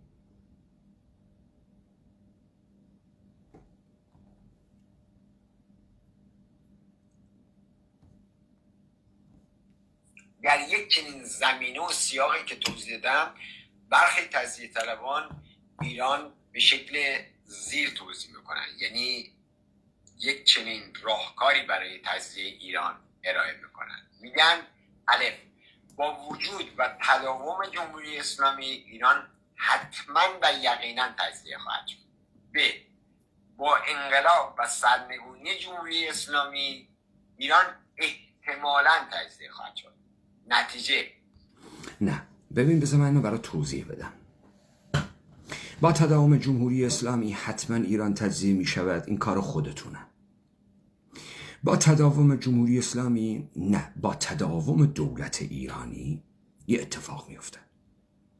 این مردمی که الان تو داری بهش توهم میدی و حافظه هم نداره، بعد یواش یواش در یک روند آهسته خودش رو از اینی که هست مفلوکتر هم میبینه. تو فکر میکنی بیادش نمیاد که چه گذشته ای داشته.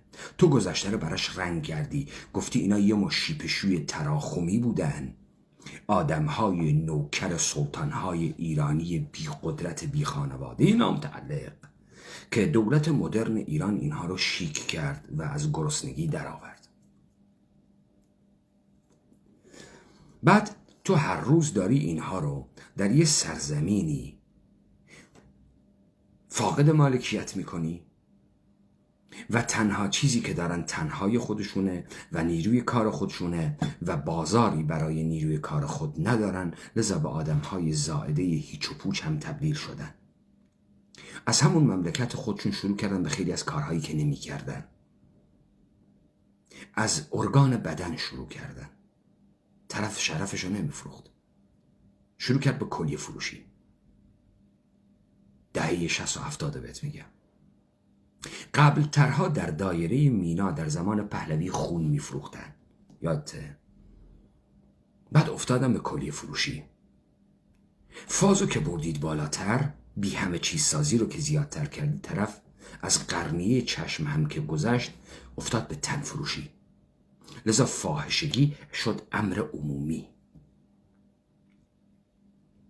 بعد دست زیاد شد، فاحشگی زیاد شد، قیمتش پایین اومد، باید سرریز فاحشگان رو به کشورهای دیگه میفرستادید.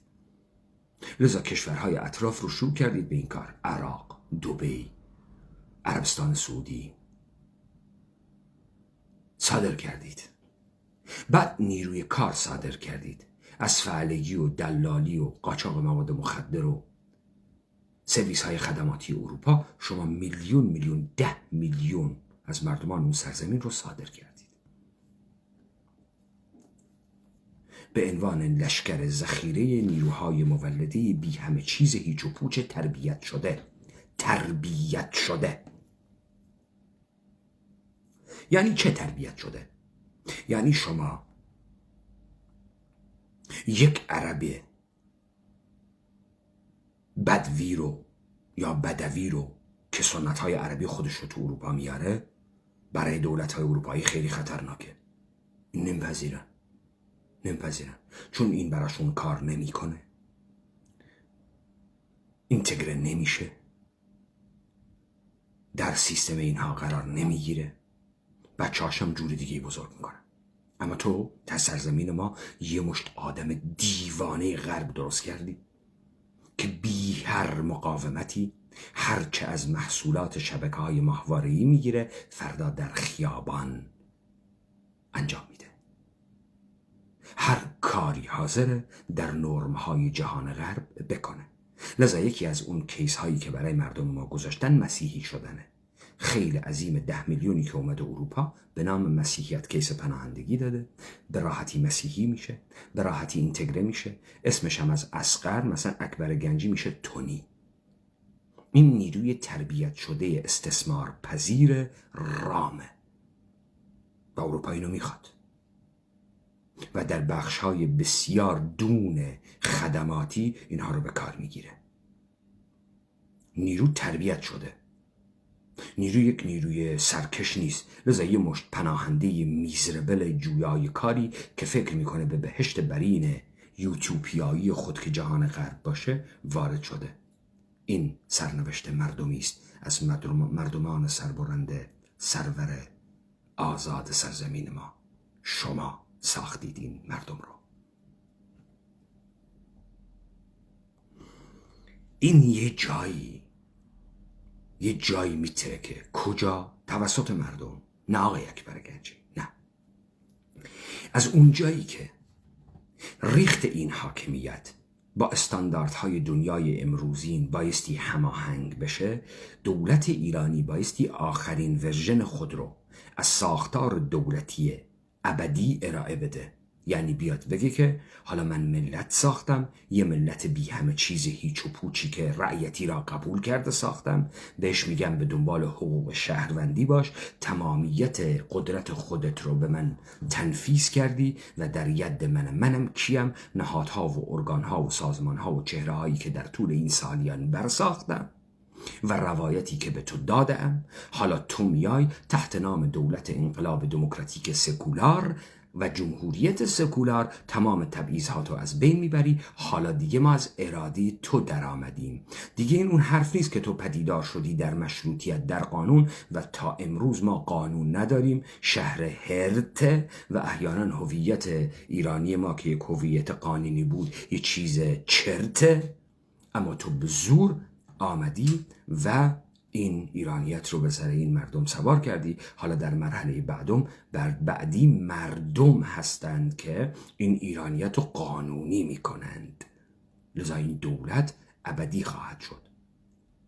لذا تداوم این وضع که جمهوری اسلامی صورتک عوض نکند به مرگ خامنه ای منتهی میشه. مرگ خامنه ای منتهی می شود به جنگ قدرت رانتخاران دولت ایرانی بابت تصرف کرسی قدرت و لذا گورکا و کفتارها همدیگر رو پاره می کنند و این پارگی آنها مردمان مسخ شده رو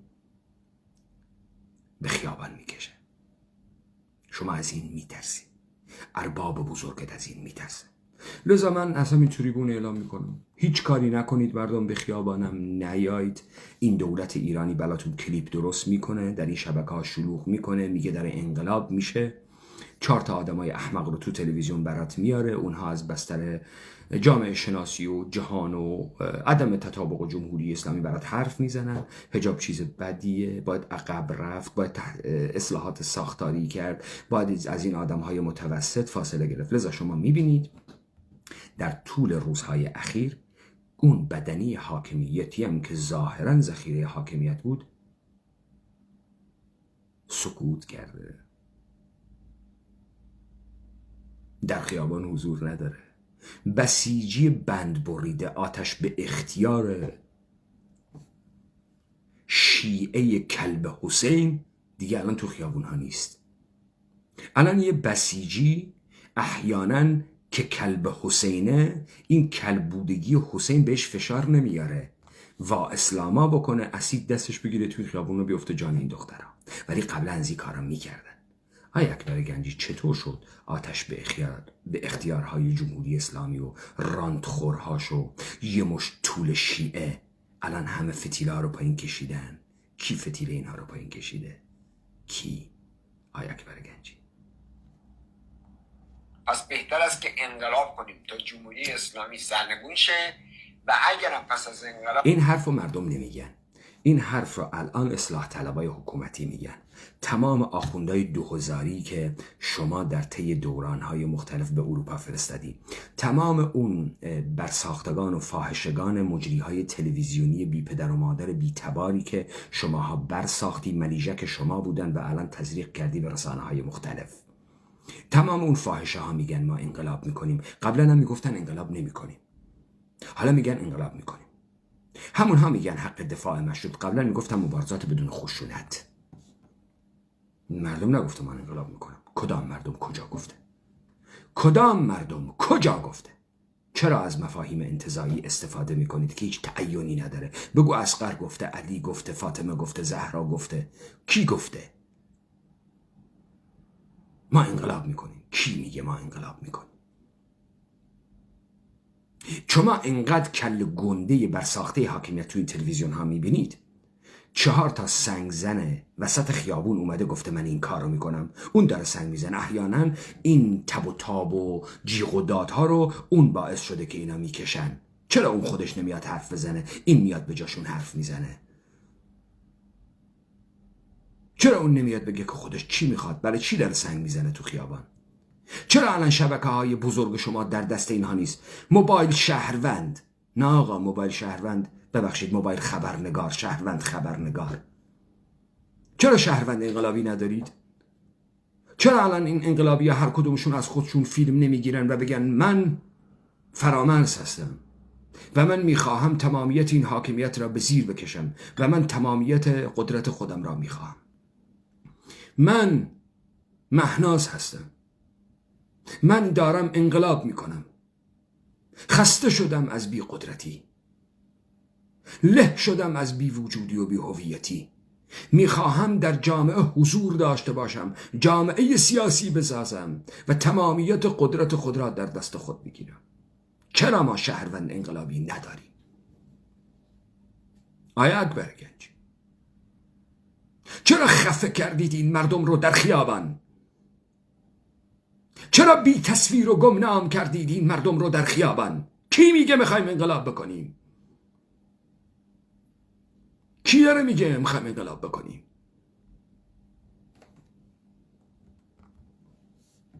مشتی دوزاری، مشتی فاحش زاده، مشتی بی‌تبار که من قسم میخورم هیچ کدام از اینها 3 پشت خودشون رو نمیتونن بگن. یا ارمنیان، یا گرجیان، یا هندی پارسیان، یا یهودیان، مثل علی خامنه ای. کیان اینهایی که توی این تلویزیون ها دارن روایت میزنن رو حرفای مردم در خیابان؟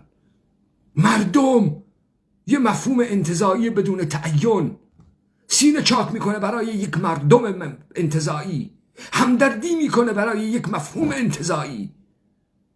دردهای یک مفهوم انتزاعی کجاست؟ تو چرا نمیتونی با چهره هیچ کدام از اینها ارتباط برقرار کنی؟ ژینا خوبه تا زمانی که میمیره، نیکا خوبه وقتی که مرده، حدیث خوبه وقتی که مرده. الان میلیون ها حدیث تصویر ندارن، میلیون ها ژینا تصویر ندارن. حامد اسماعیلیون بیشرف تصویر داره. مرده خوبه، مرده داره به من مشروعیت میده روایت بدم. الان دختر سرندجی تصویر نداره.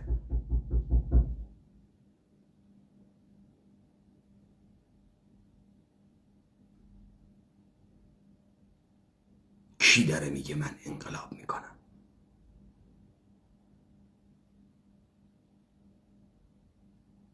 چرا مردمی که داره انقلاب میکنه تصویر نداره؟ چرا شما شدید تصویر این مردم؟ چرا شدید زبان این مردم؟ چرا این مردم رو در قیومیت میخواید قرار بدید؟ در طفیلی میخواید بذارید؟ مردم دیده نشده، مردم گمنام، مردم در حسرت دیده شدن، حرف نزنید جوانای ما. تو کی هستی شدی صاحب جوانای ما؟ کی هند این جوانای ما؟ لذا من ندیدم هیچ کدوم از شماها بیاد بگی که آقایان و خانم ها که در خیابان هستید و می جنگید به خودتون تعین بدید.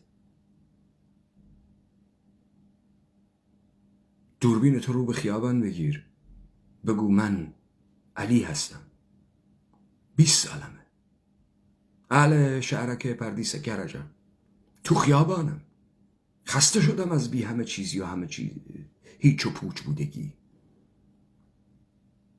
این سرزمین مال منه، من تمامیت و قدرت خودم رو میخوام. به تک تک شما هم میگم، شما هم بخواید. هیچ کسی هم حق نداره زبان علی باشه. علی زبان داره، موبایل داره، اینترنت داره. علی تبدیل به کارمند تو نمیشه، پادو تو نمیشه. نمیذاره تو علی رو تعریف کنی. چرا تو میری مرده ها رو میگیری صاحب مرده ها میشی؟ همه صاحب تصویر ژینا شدن چون ژینا مرده. ولی اگه ژینا زنده بود و الان امکان داشت به یه جایگاهی برسه، همتون خفش میگردید. ژینای مرده پلکان ماست. درسته آقای اکبر گنجی؟ ایران تجزیه شد اشکالی نداره، فدای سر تک تک آدمایی که اینک در ایران زندگیشون نابود شده و نابود میشه. شما خیلی غلط کردی. فدای تک تک این مردم دارن و هم زندگی میکنن، کاسبی میکنن.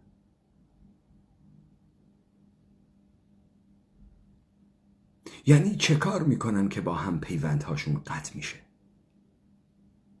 کدام بازار دیگه ای رو پیدا میکنن؟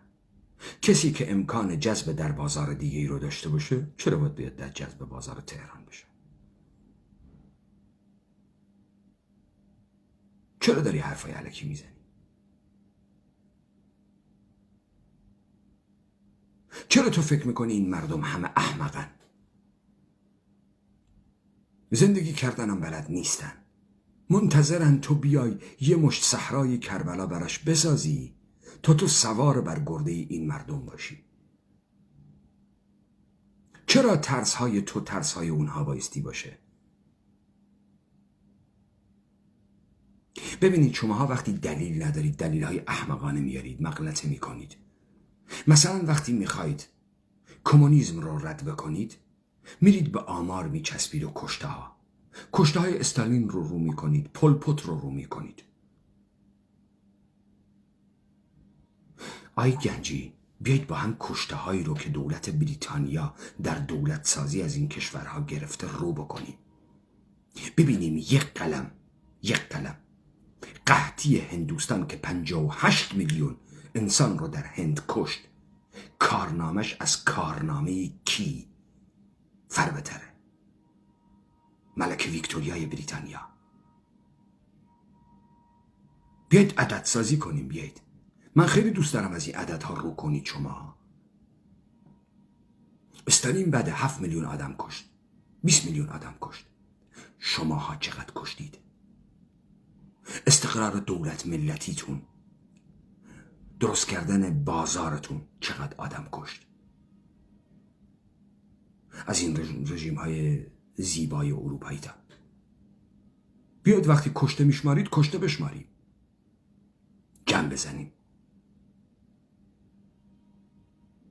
من از کمونیسم دفاع نمی کنم چون اونها انقدر به اندازه این آقایان وقت پیدا نکردن شاید که آماراشون به اینها برسه. اما خب میتونیم مقطعی بررسی کنیم، یک بازه زمانی را بررسی کنیم. چرا دروغ میگید؟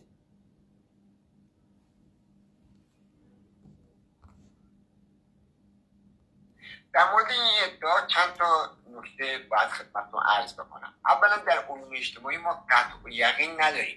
حوزه علوم اجتماعی تجربی قلمرو حدس‌ها و احتمالات. ثانیاً ولی شما چطور یقینا میفرمایید که این سرزمین روایت ایرانیت تو را از پادشاهی داشته، در صورتی که هیچ شواهد عینی و مادی نداری و سوار هستی بر یک مشت متن یهودی نوشته و هندی نوشته؟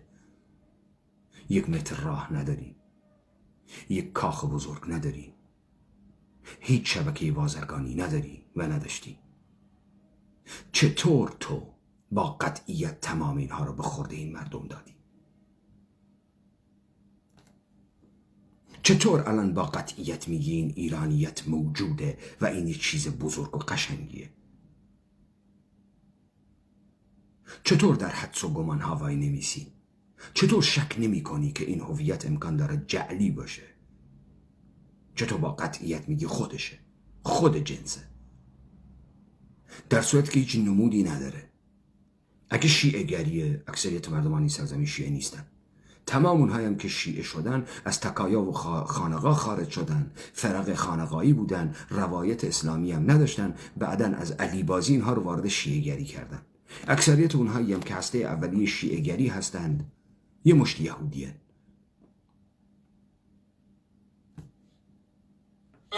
حدس‌ها و احتمالات علوم تجربی متکی بر شواهد و قرائن قوی هستند. ثالثاً هر ادعا و حدسی باید شواهد و قرائن مبطل رو در نظر بگیره و نشون بده چرا اون شواهد رو. بسیار عالیه. شما اصلا شرایط ابطال ایرانیت رو در نظر گرفتی که با قطعیت ازش حرف میزنی؟ شما رو دعوت میکنم به یک مناظره، هرچی انسان دانا در حوزه ایرانیت داری بیار، منم یک طرف، تا من شواهد ابطال ایرانیتت رو بهت بدم. تمام اونها رو در نظر بگیر، بعد بیا با قطعیت بگو ایرانیت چیست. در نظر گرفتی شرایط ابطال ایرانیت رو؟ نه، اصلا در نظر نگرفتی. یه امر مطلقه. درست آقای اکبر گنجی؟ ابطال کننده حدس اونو ابطال نمیکنن. ابطال پذیری در غیر گزارهای کلی علوم اجتماعی همون نقد پذیریه. رامن اگر انقلاب به حرکت‌های تجزیه طلبانه منتهی شود و مدافعان تمامیت ارض ایران مانع اون بشن، جنگ داخلی در خواهد گرفت، جنگی که دست کم به سوریه شدن ایران منتهی میشه. توجه بکنید جمعیت ایران 4 برابر جمعیت سوریه است. این یه مغلطه است. مردمان این جامعه الان در جنگ هستند با هم، جنگ سر معیشت، جنگ سر استفاده کردن از همدیگر به عنوان ابزار. شما این مردم رو به جنگ با همدیگر و با دشمنی به همدیگر واداشتید. این مردم به همدیگه اعتماد ندارن.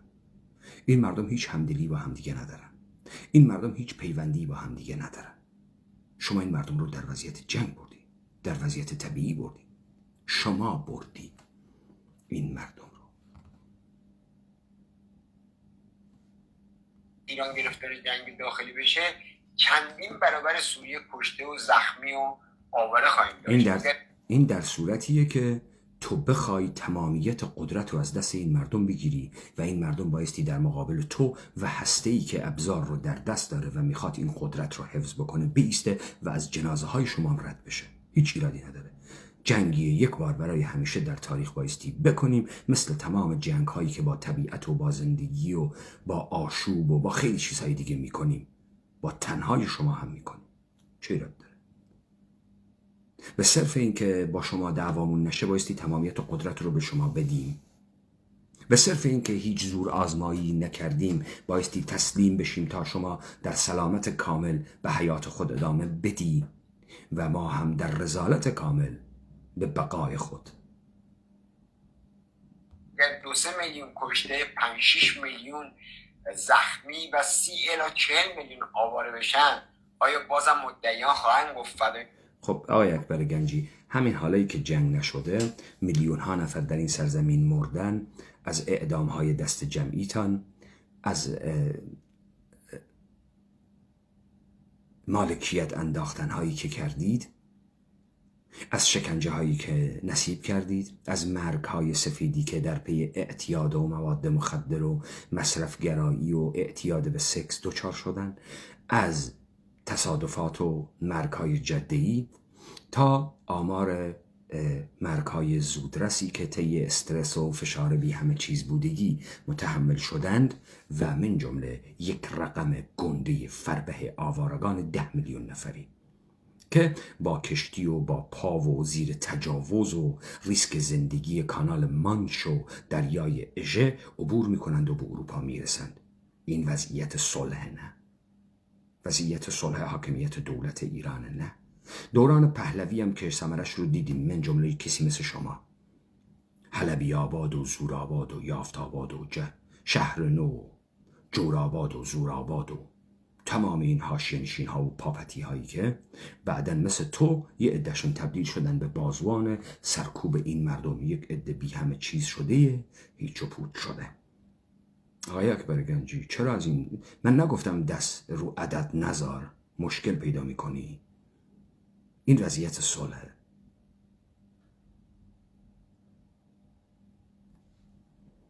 شما به من بگو چه کار میکنی که مردم بی همه چیز و هیچ و پوچ نشوند؟ چگونه مردم بی همه چیز و هیچ و پوچ نمیشوند؟ در کشوری که تو تمامیت این قلمرو رو به نام دولت بلعیدی، ملک مشاع خود میدانی، از آن خود میدانی. در مملکتی که تو با خام فروشی از منابع طبیعی و تولید مردمان بی همه چیز لشکر ذخیره منابع مولده بازار داری ارتزاق میکنی و تمام سرچشمه های قدرت رو و وابستگی ها رو در ید خود و در انحصار خود داری، چطور امکان خوشبختی موجوده؟ روایت جمهوری اسلامی هم عوض شد. شبکه توزیع کالا دست کیه؟ شبکه توزیع پول دست کیه؟ شبکه تنظیم متر پول دست کیه؟ شبکه صادرات و واردات دست کیه؟ حوزه فرهنگ و هنر و تولید محتویات هنری و فرهنگی دست کیه؟ در ید کیه؟ در انحصار کیه؟ آیا اکبر گنجی، بعد روایت جمهوری اسلامی عوض بشه، تمام این آدم هایی رو که من گفتم شاید 1 میلیون نفر بشند، ما همه میشناسیم، اینا عوض میشن، اینا میرن کنار، حوزه این انحصارات رو از دست میدن. شما میدونید حکایت چیه؟ شما اومدی به یکی تجاوز کردی. بذارید مثال بزنم. شما رفتید به یک ملک اربابی تجاوز کردی، زدی ارباب رو کشتی، پدر خانواده رو. زن ارباب رو تصاحب کردی، به کودکان ارباب تجاوز کردی، یعنی به دخترای ارباب. پسرای ارباب رو هم رعیت کردی. حالا تو دیگه یک فرد متجاوز بی پول نیستی. تو الان در جای ارباب نشستی، اسم خونه اربابی رو عوض کردی، همه تو رو ارباب میدانند. بعد حالا بعد از 50 سال میای بچه های ارباب رو صدا میزنی، میگی که بیایید با واقعیت موجود کنار بیایید، من به شماها یک تیکه زمین کشاورزی میدم، دیگه رعیت من نباشید، همه با هم دوست باشیم. نه ببین آقا، شما در وضعیت یک دزد بی سر و پا بودی که در پی تجاوز الان ارباب شدی. بایستی تو رو گرفت، محاکمت کرد و عین فعل تجاوز رو در موردت برقرار کرد تا یر به یر بشه، اون وقت بشه در مورد حقوق تو هم حرف زد. نه آقای اکبر گنجی، وگرنه شما بگید عدالت رو چگونه برقرار میکنی؟ ما بایستی فراموش بکنیم. شما کجا این قدرت رو ضبط کردید، این سرزمین رو بلعیدید، ماها شدیم ملک تلق شماها تا شما بر ما روایت بزنید؟ سر افرادی که الان جام میبازن بدین ترتیب تجزیه ایران با جمهوری اسلامی یا بدون جمهوری اسلامی و با انقلاب یک احتماله که در هر دو صورت باید نشون داد. اولا میزان این احتمال چقدره، ثانیاً شواهد خلاف اون ادعا چی هست. سوم، به چند واقعیت در مورد همین حرکت اعتراضی موجودش. همین احتمال خیلی باطله به خاطر اینکه آنچه که تو بهش میگی عوامل اصلی تجزیه ایران فاقد روایت هستند. تضادهای تکثری، زبانی، قومی. شما از این مردمان روایت قومی ساختی. مثلا آمدی گفتی کرد چون زبانش کردیه. ما کردی نداریم که زبانش کردیه. ما زبان کردی نداریم. همونطوری که همین کردی رو تعمیم دادید به پنیر کردی، دوغ کردی، لباس کردی، رقص کردی. این کردی یک مفهوم متأخره در مقابل دیدن یک ریخت پوشش دیگری که فرق داره از ریخت پوشش شلوار و جلقه و شال و کلاه و دستار.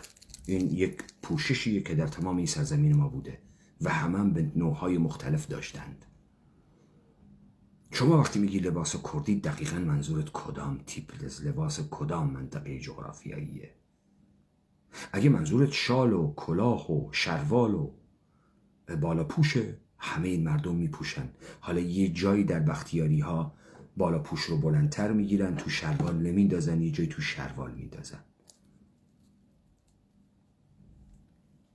ببینید اینی که تو بهش میگی تهدید روایت نداره. شما یه روایت سوار کردید بر حوزه تمدنی که برقرار بوده. یه حوزه تمدنی وقتی برقرار بوده شما اومدید روایتش رو نابود کردید، شرایط مادیش رو تغییر دادی، مردمانش رو دچار بحران هویت کردی، اونها رو به صورت قوم و اتنیک و زبان و اینها تقسیم کردی. تا حالا بگی اینها تهدیدن. چه تهدیدیه؟ یک گیلانی بودگی یعنی چه؟ یک ترک بودگی یعنی چه؟ تو برای دولت سازی روایت میخوای آقا، یک حدیث مشترک میخوای. شما وقتی میگی کردها چون زبانشون کردیه، احیانا یک ایلامی با یک دیاربکری فکر نمیکنه هر دوتاشون زبان کردی دارن صحبت میکنن، چون با هم که تکلم میکنن، گفتگو میکنن، از هم چیزی رو دریافت نمیکنن یا خیلی کم دریافت میکنن. ما زبان کردی نداریم. همونطوری که تو اومدی یه زبانی رو آوردی به نام فارسی، بعد مثلا یزدی ها، کاشانی هایی که خیلی زبانشون فرق میکنه گفتی اینها لهجه زبان فارسی هن. بعد گفتی این زبان استاندارد فارسیه. بعد اینا شدن فارس. هیچ کدوم هم زبانه مادری خودشون یادشون نمیاد که اصلا هیچ ربطی به این زبان نداره.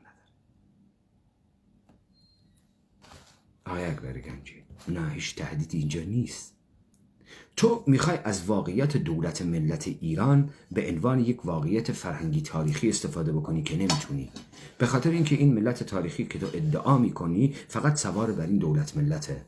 احیانا اگر به مرز مریوان برسی، مریوان و پنجوین با هم 5 کیلومتر فاصله دارن. این ملت تاریخی ایران در پنجوین تمام میشه، ولی این مریوانی بستگی داره با یک مشهدی.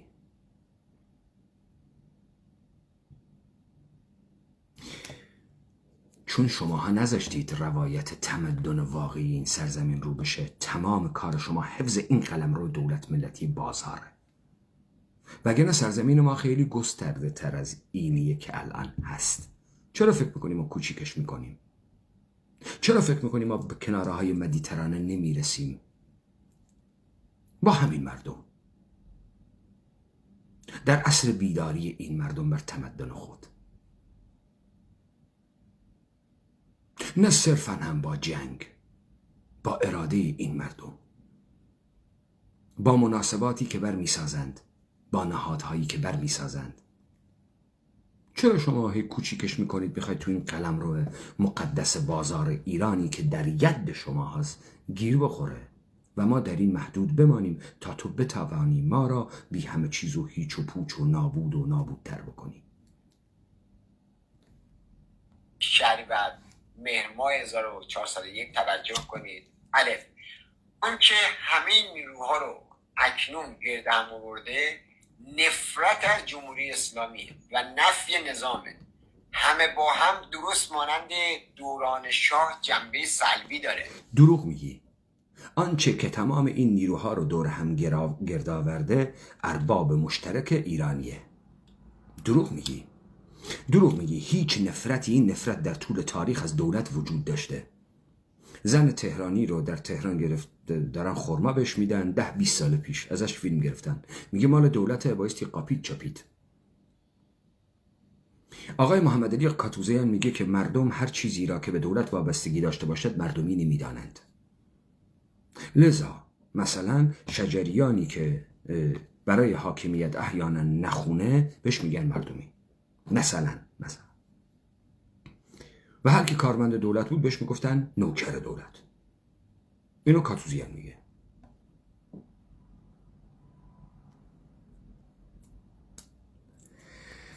اونی که اینها رو آورده نه نفی جمهوری اسلامی، ارباب مشترکه که حزب دموکرات رو با هم آشتی میده، میگه بیاید با هم اتحاد کنید. این خالد عزیزی از رهبریت حزب دموکرات تبدیل میشه به سخنگوی حزب دموکرات. این کارو کی میکنه؟ این کارو نه ایثار میکنه، نه از خودگذشتگی میکنه، نه طمع قدرت میکنه. خالد عزیزی رو ارباب بهش دستور داده بایستی ترکیب بشید. اینی که الان همه به نقطه انقلاب رسیدن، همه با هم، ارباب بهشون گفته که باید همه با هم بیاید بگید مرگ بر علی خامنه ای، ولی نگید درود بر کی. مرگ بر علی خامنه ای یک شخص، بعد بگی درود بر ایران سکولار دموکراتیک. مرتیکه کلاه بردار، تو چرا تمام جمهوری اسلامی رو در علی خامنه ای جمع کردی؟ جمهوری اسلامی عزیز نهاد، بنگاه، مؤسسات. بر این نهادها و بنیادها و بنگاه ها افرادی سوارند، افراد انسانهای حقیقی. اینا شبکه دارن، از قمار تا قاچاق مواد مخدر، از شکر تا لاستیک، از موبایل تا عنبرنسا در کنترل ایناست. چرا تو جمهوری اسلامی رو کردی علی خامنه ای؟ مرگ بر علی خامنه ای، درود بر ایران سکولار و دموکراتیک. کلاه بردار، مرگ بر تمامیت دولت ایرانی، درود بر سرزمین آزاد انسانهای مخیر. سرزمینم تفکیک نشد، خاک هیچ کس هم از بین نرفت، اما تمامیت قدرت از آن این مردمه.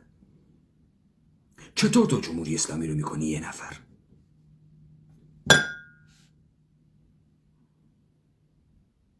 بعد در مقابلش سیستم رو میذاری. خب این تناقض دوست من، این تناقضه.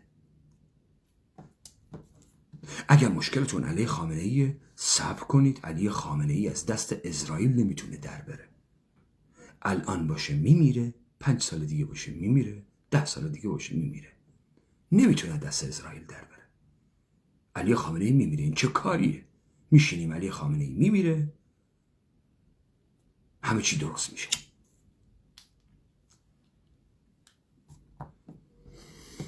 پس اونی که اینها رو جلب کرده شعار سلبی نفی جمهوری اسلامی نیست. اینا همونایین که به نام احزاب، سران اپوزیسیون، کارشناسان و سرهای انقلابی چون حامد اسماعیلیون دارن حرف میزنن. اینا رو ارباب به خط کرده. کسی این پیوندهای پشت پرده رو نمیگه. این دست غیبی کیه این هماهنگی ها رو برای اینها میکنه؟ صدای اینها رو میشنون، در تمام رسانه ها انعکاس داده میشه، سیاست اینها، روایت اینها بایستی تبلیغ بشه. پس این یک کلاهبرداریه و شما دارید کلاهبرداری میکنید. در اون دوران هیچ کس اجازه نداشت درباره پیامدهای همه با هم سلبی سخنی بگه و بحث انتقادی در بیاندازه. همون دوران هم خمینی رو آمریکا برات خمینی کرد. خمینی رهبر انقلابی نبود. خمینی با زبان قانون حرف میزد، میگفت شاه غیر قانونی است، نامشروعه. رهبر کاریزماتیک طبق تعریف آقای ماکس وبری که شما میگی نبود که یک عده مسخ شده باشن. رهبری که بر اساس یک سنتی آمده باشد، یک قداستی داشته باشه، همه رو به مالی خولیا رسونده باشه. کسی که دیگران رو به مالی خولیا رسانده خودش مسند و مشروعیت، مرجعیت همه چیز هست. او فقط فرمان میدهد، دیگه احتیاج نداره دلایل شرعی و قانونی بیاره. هیچ کدوم از شما ها نمیگید چرا خمینی تن به جمهوری اسلامی میده. چرا فقط حکومت اسلامی نه؟ شما دیدید ملا محمد عمر با زور کلاشینکوف افغانستان رو گرفت، گفت اینجا حکومت اسلامیه، منم امیر حکومت اسلامیم. مگه خمینی رهبر کاریزماتیک توده بی همه چیز نبود؟ مگر به قدرت توده بی همه چیز نبود که به قدرت رسید؟ چرا خمینی احتیاج داشت تأییدیه گروه‌های چپ و جبهه ملی و نهضت آزادی و یه مشت گال و گشاد به عنوان روشنفکرین و مبارزین ایرانی رو داشته باشه تا بتونه مفهوم جمهوری اسلامی رو جا بندازه؟ به خاطر که خمینی رهبر نبود، اونها عددی نبودن، اینم عددی نبود، ارباب اینا رو برساخته بود. لذا این همه با هم احتیاج داشت نام احساس کنن یه سهمی دارن دیگه در این کار. این شد که دولت موقت رو اونطوری تشکیل داد، همشون رو رسوا کرد، یعنی ارباب آمریکایی براش این کارو کرد تا رفراندوم 58. چطوری اینها به دوگوله های شما سرایت نمیکنه امثال آقایان گنجی؟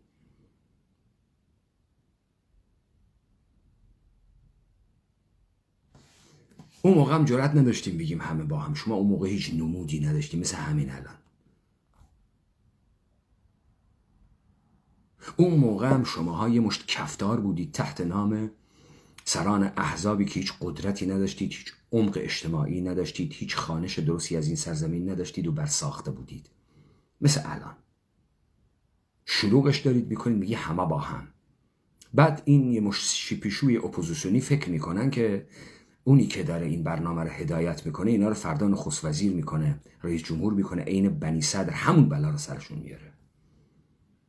بذارید این داستان بر میخوره، برهای سنگین میخوره. بعد من یک به یک شما فاحشه زادگان رو میبینم کجاها میستید، میبینم بازی قدرته. ارباب به دستور داده، یه لحظه احساس کردی عددی هستی، بعد این همون بلایی که سر بنی صدر آورد، سر مطهری آورد، سر طالقانی آورد، سر تک تک شما ها میاره. شما 2000 $100 $1000 بی همه چیز نامتعلق به این سرزمین.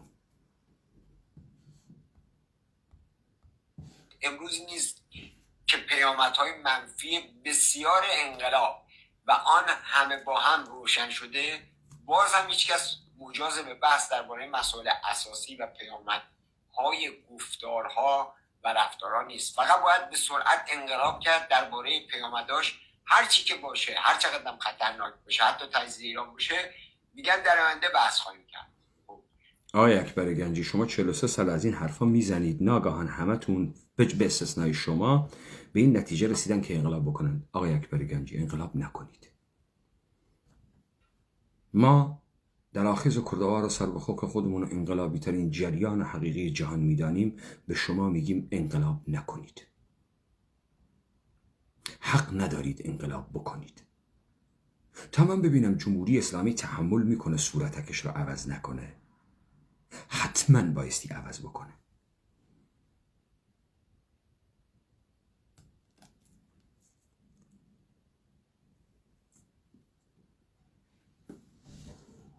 چرا نمایش انقلاب میدید؟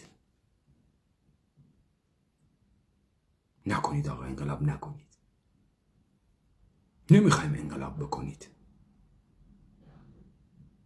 پیامدهای منفیش هم بگید. شما از جریان اصلاح طلبی هی پیامدهای منفی انقلاب رو گفتید. هی گفتید انقلاب فرزندان خود را میبلعد، انقلاب خشونت میآورد، انقلاب سوریه‌ایزی میکند. چه شد الان همه فراموش کردید؟ کجا شماها به کجا رسیدید که این تنفر یهودی ظاهر شد؟ چه اتفاقی درتون افتاده یک شبه؟ خیلی دارو تقویتی انقلاب مصرف کردید، انقلاب رو دماغی زدید، انقلاب رو تو جیبتون گذاشتید، 200 متر رفتید. چه اتفاقی افتاده یهو اینقدر شما همتون قوی شدید در انقلاب؟ اصالت این ایده انقلابیتان از کجاست؟ بیارید روند تغییراتی که در شما ایجاد شده تا کجاست؟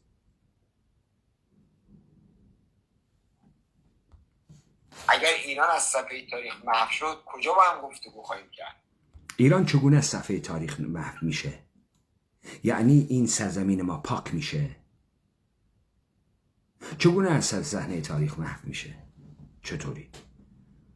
ما میشینیم تکه تکه میکنیم این سرزمین رو. برای چی باید این کار رو بکنیم؟ ایران وقتی پاک شد اینه که حکومت کثیف منحوس شما با شرایطی که برساختید، با مناسباتی که برساختید، با مؤسساتی که دارید در هم میکوبیم، از نو بر اساس قدرت ما جامعه درست میکنیم، با هم پیمان میبندیم، سر پیمان خود نیستیم، تمامیت قدرت خود را حفظ میکنیم و نهادها و قدرتی رو که از دل این کار در آوردیم صورت مادی میدیم و پیکر مادی براش میسازیم و بارگاه براش میسازیم و بعد در یک قراردادهای دیگری بستگی ایجاد میکنیم و قدرت جمعی درست میکنیم. کجاش ایراد داره؟ چه ایرادی داره؟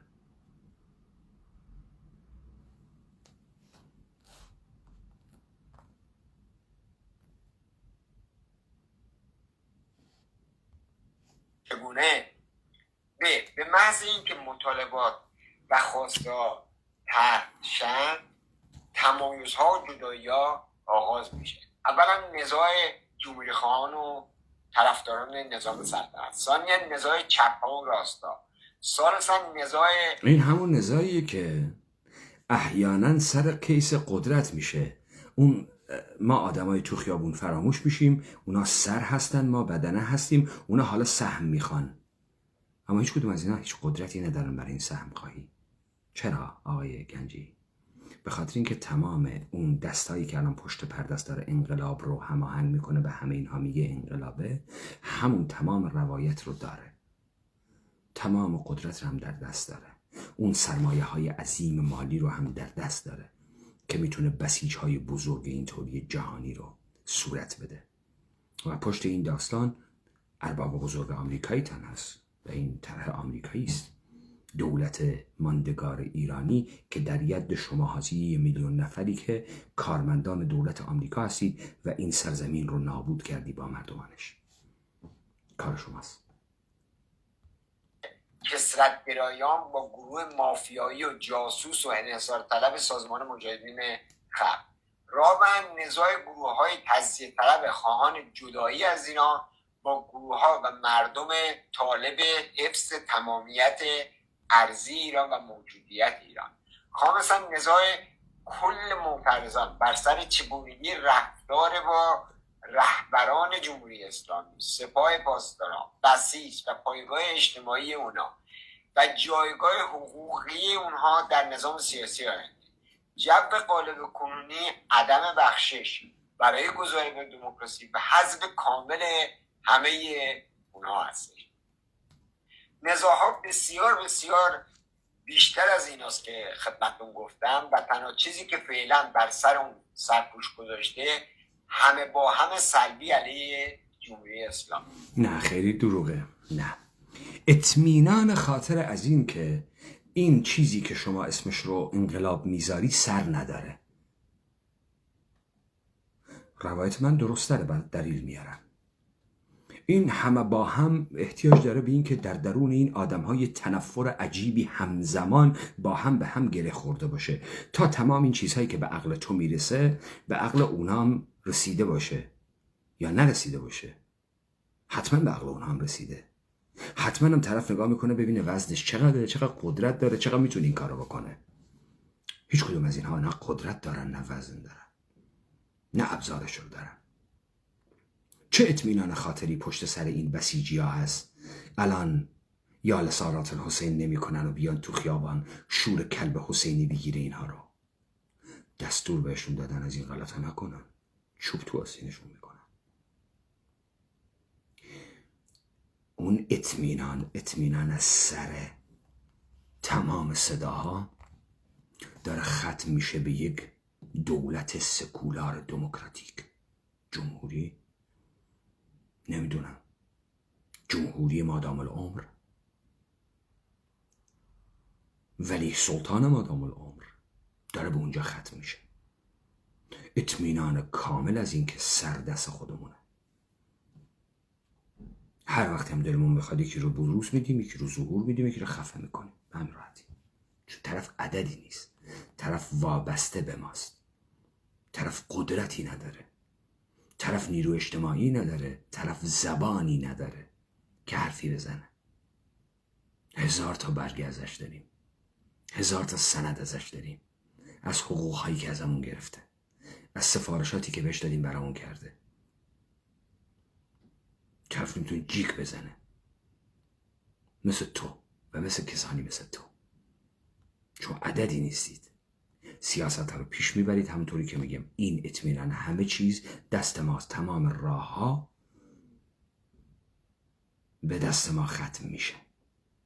نه، اجماع دوره یک نفرت، این یه ادعاست که تو میکنی و نمیتونی ثابت بکنی، یک باور غلطه و نمیتونی ثابت بکنی. ولی من ثابت میکنم با شرایط عینی و مادی که همچی چیزی که شما میگی امکان پذیر نیست و اینا یه مشت احمق نیستن، یه مشت نفهم نیستن که فقط شما فهمیده باشی. اینا یک مشت آدم‌های برساخته وابسته هستن که طبق دستور ارباب دارن حرکت میکنن. جمهوری اسلامی داره آدرس ارباب رو به آمریکا میده. جمهوری اسلامی درست داره میگه، ولی یک غش میکنه اینجا. نمیگه خودش نوکر اصلی جمهوری اسلامیه، اینا نوکر اصلی آمریکان.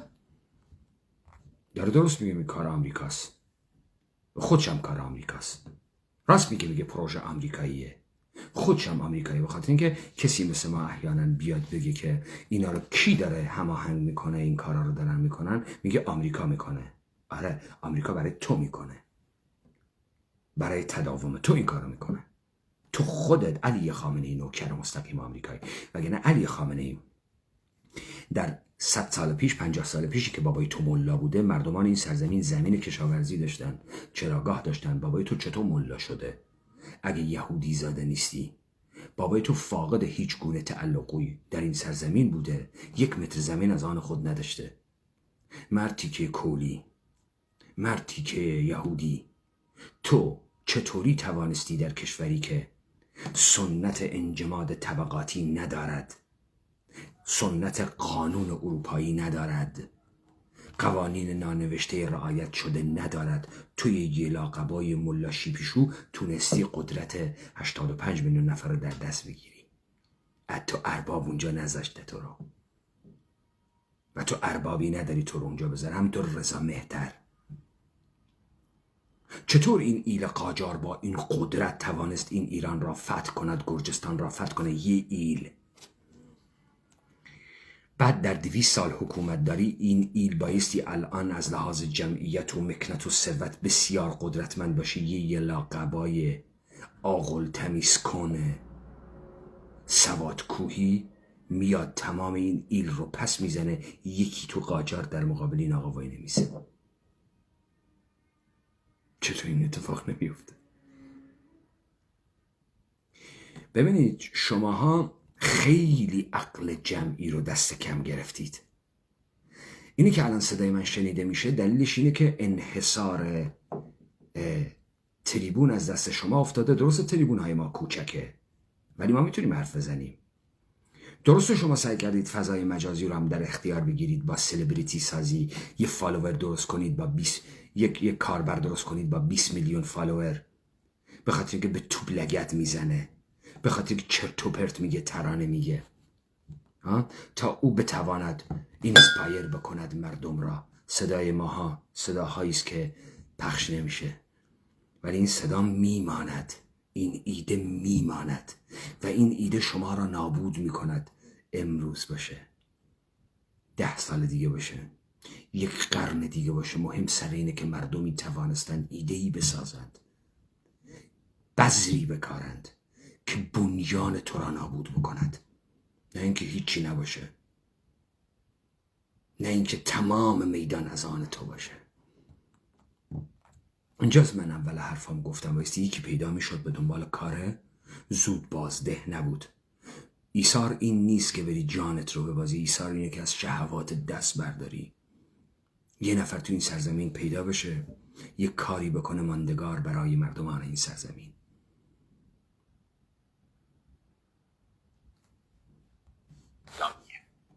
فاروق روز روشنه که پس از پیروزی انقلاب احتمالی موقتا در شرایط بیدولتی خلأ قدرت و نزاع بر سر قدرت از سوی گروه‌های مختلف و متخاصم قرار خواهیم گرفت. بسیار عالیه. این دقیقاً اون لحظه 22 بهمن 57 که من به دولت ایرانی و به تو وعده میدم که انقلاب در انقلاب ساختگی شما ایجاد خواهم کرد.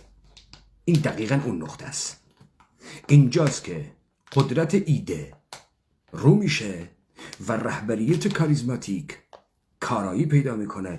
اینجاست که من همه شما رو اون وقت جارو میکنم، قشنگ جاروتون میکنم و قشنگ تعین میدم به مردمانی که از گمنامی در آمدن و به صورت میلیونی در خیابان هستن. اونجا ما بلندگوها رو میذاریم، اونجا ما ریتوریک خود را ارائه میدیم. اون وقت شماها ساحرین در مقابل معجزه واقعی از بین میرید. این داستان عصای موسی و طناب ساحران. دقیقاً اونجا انقلاب واقعی آغاز میشه. آقای اکبر گنجی، سردمداران حاکمیت یهود ایرانی، اونجا من بازی رو از شما میقاپم.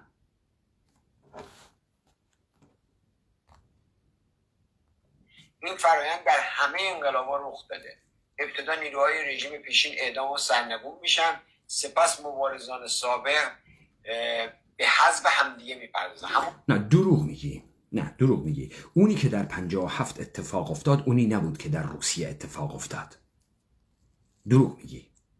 ببین، اونی که در 57 اتفاق افتاد، شما نشستید یک سری سران پیزوری ارتش و یه مشت از این کار انحصار طلبان اقتصادی رو، یه عده قلیلی رو گرفتید، کشتید، تمامیت ساختار کورپریتی دولت ایران رو حفظ کردید و دادید دست خمینی.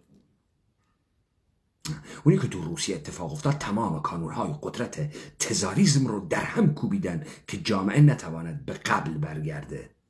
ولی ساواک تغییر چهره داد، شد اطلاعات. بانک‌ها سر جا ماندند، دستگاه آموزش پرورش سر جا ماند، همه چی سر جاش موندن، همه کارمندا برگشتن سر جاشون، کراماتا رو برداشتن، یقه آخوندی پوشیدن. به جای پیرزن دختر به گفتن ای لشکر صاحب زمان آماده باش، بحری نوردی بی امان آماده باش. شعاراشون عوض کردن. اتفاق نیفتاد. ولی این تصرف قدرت درسته. کسی میرود قدرت را تصرف کند. در این ماجرا این اتفاق نمیفته، به خاطر اینکه همه بر ساخته دست خود حاکمیتن. همون که تو انقلابات بهش میگن انقلاب فرزندان خود را میخورن. در نتیجه الف، اول از همه سر مردم معترض در خیابون‌ها بی‌کلاه میمونه. ب، دقیقاً این حرف رو درست زدی. سر مردم معترض در خیابان‌ها بی‌کلاه میمونه، همونطوری که در 57 افتاد. همونطوری که 57 هم پارادایم شیفت بود. مردم بدون هیچ ایده‌ای به خیابان کشیده شدند. بعد تبلیغات کردید، گفتید انقلابه، بعد گفتید شاه بیاد بگو صدای انقلاب رو شنیدم، بعد به شاه فشار آوردید مملکت رو ول کنه، به شاه فشار آوردید شورای سلطنت درست کنه، بعد به خمینی گفتید فوراً شورای انقلاب درست کن، بعد تهرانی رو بردید پاریس، گفتید بگو شورای سلطنت شاه غیر قانونیه، بعد خمینی رو بردید دولت موقت درست کردید، بعد به مردم گفتید خدا حافظ. حالا خمینی در 2 اردیبهشت 58 سپاه پاسداران میسازد، وقتی که هیچ مقام اجرایی ندارد، رهبر کاریزماتیک نیست، بر مشروعیت و قانون ایستاده. دلیل ایستادگیش هم در مقابل شاه قانونی نبودن شاه و عدول شاه از قانون مشروطه است. حالا خودش عمل غیر قانونی انجام میده، اما نامه مکتوب به عباس دوزدوزانی و محسن رفیق دوست و محسن رضایی نمیده و اینها در پی توهم حکم امام خمینی که کار غیر قانونی کرده و اولین قانون شکنه و برخلاف قانون داره سوء استفاده میکنه. برای خمینی که هیچ قدرتی نداره، میاد از بودجه بیت المال برای توی شیپیشوی بی همه چیز حاشیه نشین بودجه 180 میلیونی میاره تا تو حقوق 4000 تومانی بگیری، آدم بشی نیروی انقلابی سپاه پاسداران، یه مشت ریش بوگندو بذاری بگی من انقلابی بودم، دنبال احیای اسلام بودم، میخوام با نظام سلطه و امپریالیسم جنگ کنم، تمام این مفاهیمم مارکسیزم برات ساخته. توی شیپیشوی شیعه بوگندو از این چیزها نداشتی. تو عمرتم انقلابی نبودی، یه حاشیه نشین مورد تجاوز واقع شده فعل بنای در شغلهای دون بودی، ناگهان شدی سردار سپاه در یک تجاوزی که به مردمان این سرزمین کردید، تو خمینی و ارباب آمریکایی. تو راست میگی، مردم رفتن چون مردم مثل الان صورت نداشتن.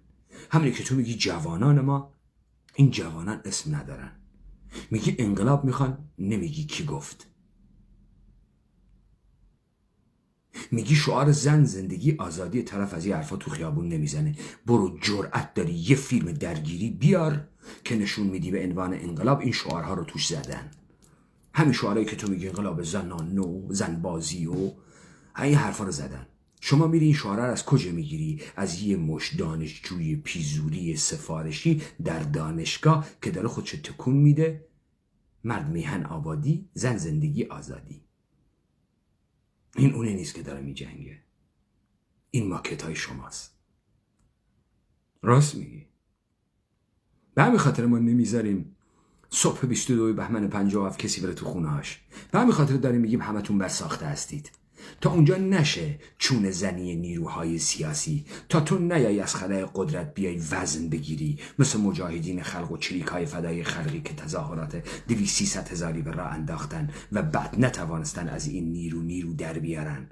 من نیرو در میارم از اینا، مطمئن باش.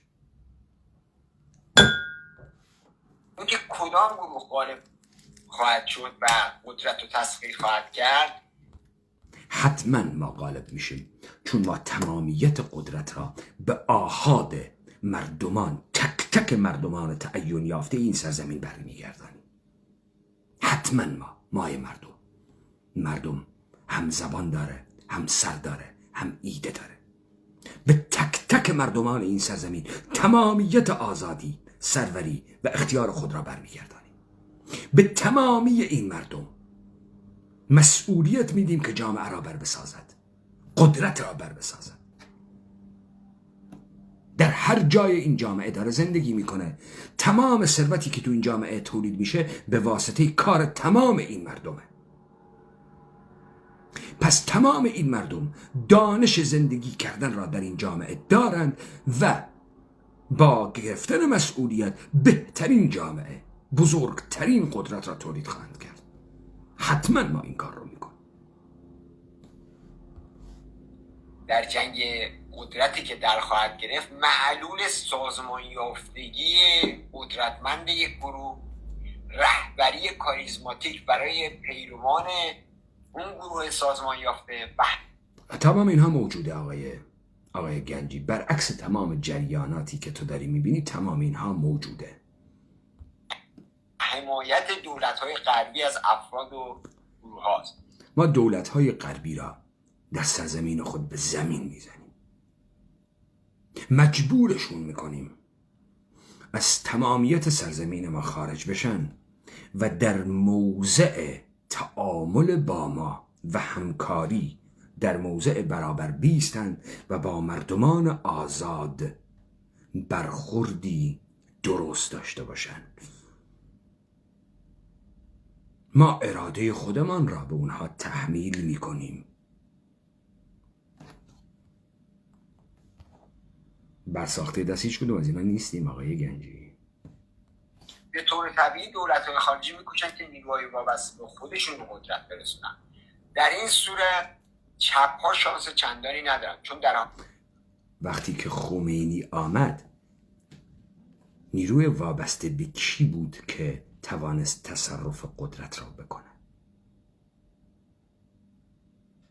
اینی که الان داری میگی درسته. خمینی وابسته به کی بود؟ حالا تو میفهمی یه ملای شیپیشویه بدون هیچ قدرت و پایگاه دینی که داری حرف میزنی ازش به دروغ، BBC برات تبدیلش کرد، CNN تبدیلش کرد به رهبر کاریزماتیک یک عده آدم. تا حرفا رو تکرار کن. چه توهمی الان حامد اسماعیلی رو برلین میبره؟ کدام مردم فکر کرده پشت این توهمی که الان دنبال شهوت اینه که میخواد یه کاری بکنه آزاد بشه، میره پشت سر حامد اسماعیلی وای میسه؟ کی داره فاند این کارها رو تأمین میکنه؟ اون هواپیمایی که دختر و زن حامد اسماعیلی توش بود، 160-70 نفر دیگه هم توش بود، 2-3 هزار تا وابسته و بستگان دارن اینها. چرا فقط این حامد اسماعیلی؟ چرا این آدم احمقی که نه قدرتی داره، نه توانی داره، نه شخصیتی داره، نه وجدانی داره، داد خودش رو از کی میخواد؟ داد خودش رو از کی میخواد؟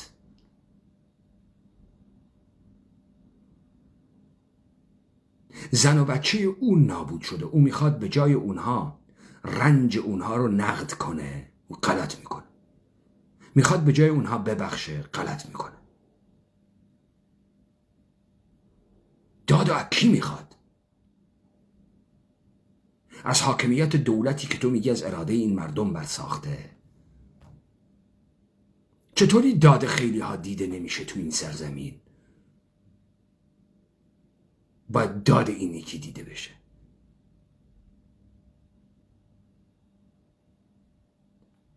اگر ما در 1003 هستیم، اگر ما تحت نام ایندیویدوالیسم فردها هستیم، اگر جهان امروز و تکنولوژی ابراز بروز و ظهور را به ما داده است، چطور ما هیچ کدوممون از خودمون گزارشی نداریم؟ همه به صورت گله داریم حرفایی رو تکرار میکنیم که برامون میسازن. چرا ما الان حرفای متنوع نداریم؟ چرا هیچ کسی نمیتونه از خودش گزارش‌های مختلف بده؟ چرا باید منتظر باشه حامد اسماعیلیون این کار رو براش بکنه؟ چه کاری؟ چه کاری داره میکنه که اینقدر محتوا داره؟ چه کاری داره میکنه که اینقدر محتوا داره؟ هیچ.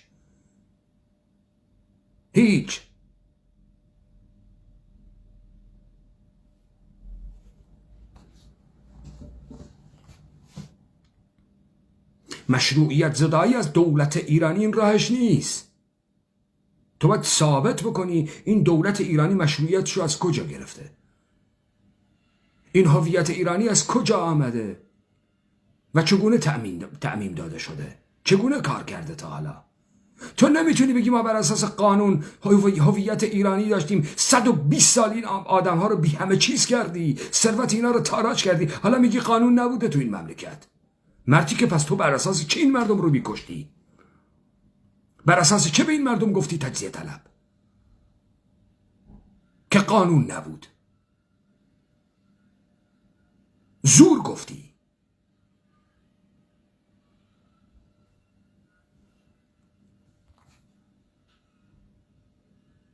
من خیلی دوست دارم شماها بیاد بگی زور گفتیم. ببین خمینی جرئت نکرد بگه ما با کرد می جنگیم، گفت ما با کفر می جنگیم.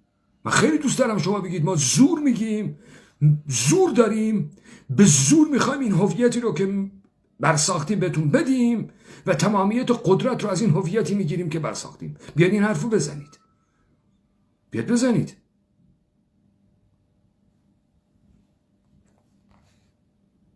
حال حاضر ما در جهانی زندگی میکنیم که نئولیبرالیسم بر اون حاکمه و راست افراطی نیز در کشورهای غربی، آمریکا و اروپا در حال رشد و قدرتگیریه.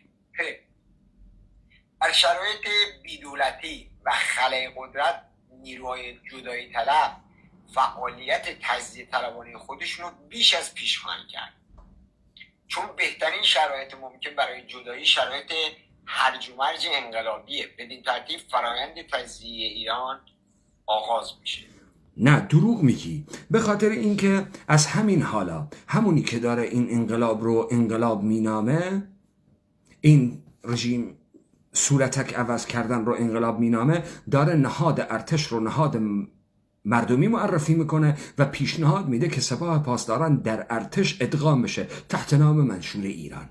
کسی هم نمیدونه این منشور رو کی نوشته، ولی ریز و درشت کسانی که میگن انقلاب بکنیم سپاهی بده میگن ارتش نهاد مردمی، ارتش به مردم بپیوندید. همینی که داره همین انقلاب رو داره درست میکنه، یه مشت پیزوری افسر ارتش رو میاره برای تو، میگه که ما با مردم هستیم. نه ترس، خیالت راحت باشه، ارتش سرجش، سپاهیام ادغام میشن تو ارتش، به همین راحتی. حالا دیدی طرف بازی رو بلده، تو نگران نباش. اگر مخالفان تجزیه ایران قدرت داشته باشن و بخوام مانع تجزیه کشور بشن، خب جنگ داخلی آغاز میشه. 3. اگر جنگ داخلی با مردن علی خامنه‌ای آغاز میشه، چون این ایرانیت روایت جعلی مردمان رو نابود کرده. اون راندخارهایی هم که سر اون کرسی نشستن از راندخاشون میترسن. یک اجماع فسادی موجود بوده، حالا اجماع فساده به هم میخوره، به جنگ داخلی میرسن. دقیقاً به خاطر اینکه به جنگ داخلی نرسن دارن این کار رو میکنن، این جراحی رو میکنن، اسمش میزنن انقلاب. مثل 57.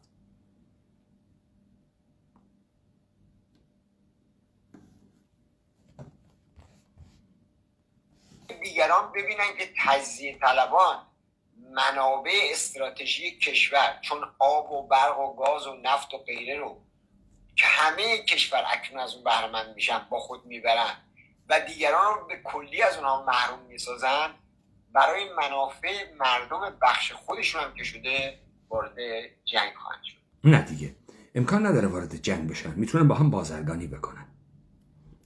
وقتی اینا همه جامعه شدن، برای تمام داشته هایی که در این جامعه دارن برنامه ریزی میکنن و درستم برنامه ریزی میکنن. دیگه این باعث نمیشه که 1 میلیون نفر از کارمندان دولت آمریکایی تمام این جامعه رو ببلعه، همه رو بی همه چیز بکنه و او تاراج بکنه این سرزمین رو برای ارباب یهودی مسیحیش. نه این اتفاق نمیفته. شما چرا وارد این مسئله میشی؟ آدمای زنده زندگی میخوان، صلح میخوان، آرامش میخوان، تجارت میخوان. همیشه هم همینطوری بوده. در مورد مرزهای جغرافیایی مناطق قومی و مذهبی هم اختلاف نظر وجود داره و این متغیر نیز میتونه به جنگ منتهی بشه که در هر منطقه قومی یا مذهبی. نه، این به جنگ متوجه نمیشه زمانی که تو واقعیت تمدنی این مردم رو بگی و بگی آنچه که حوزه تمدنی این مردم رو برساخته و در طول تاریخ آورده است، چگونه انسانهایی تولید کرده و این انسان فرهنگی چگونه بوده. شما داری تمام مردم ما رو تبدیل به حیوانات میکنید و میگید اینا موجودات طبیعی بودن. در بهترین حالت هم این موجودات طبیعی یه مشت رمه یک انسان آزادی به نام پادشاه بودن و همگی جز تعلقات و دارایی های این مردم بودن، این شخص بودن. حالا هم جز دارایی های دولتن. شما خیلی غلط کردید. تاریخ هم که میگید خیلی دروغه، روایت هم که میکنید کلن باطله و شواهد عینی و مادی این سرزمین این رو نمیگه. در روایت واقعی که این سرزمین انسانهای سرور مخیر آزاد بوده، تمامیت قدرت که به آحاد تک تک این مردم بر بگرده، هیچ تفکیک سرزمینی ایجاد نمیشه، بلکه سرزمینهای دیگر به این سرزمین متصل خواهند شد.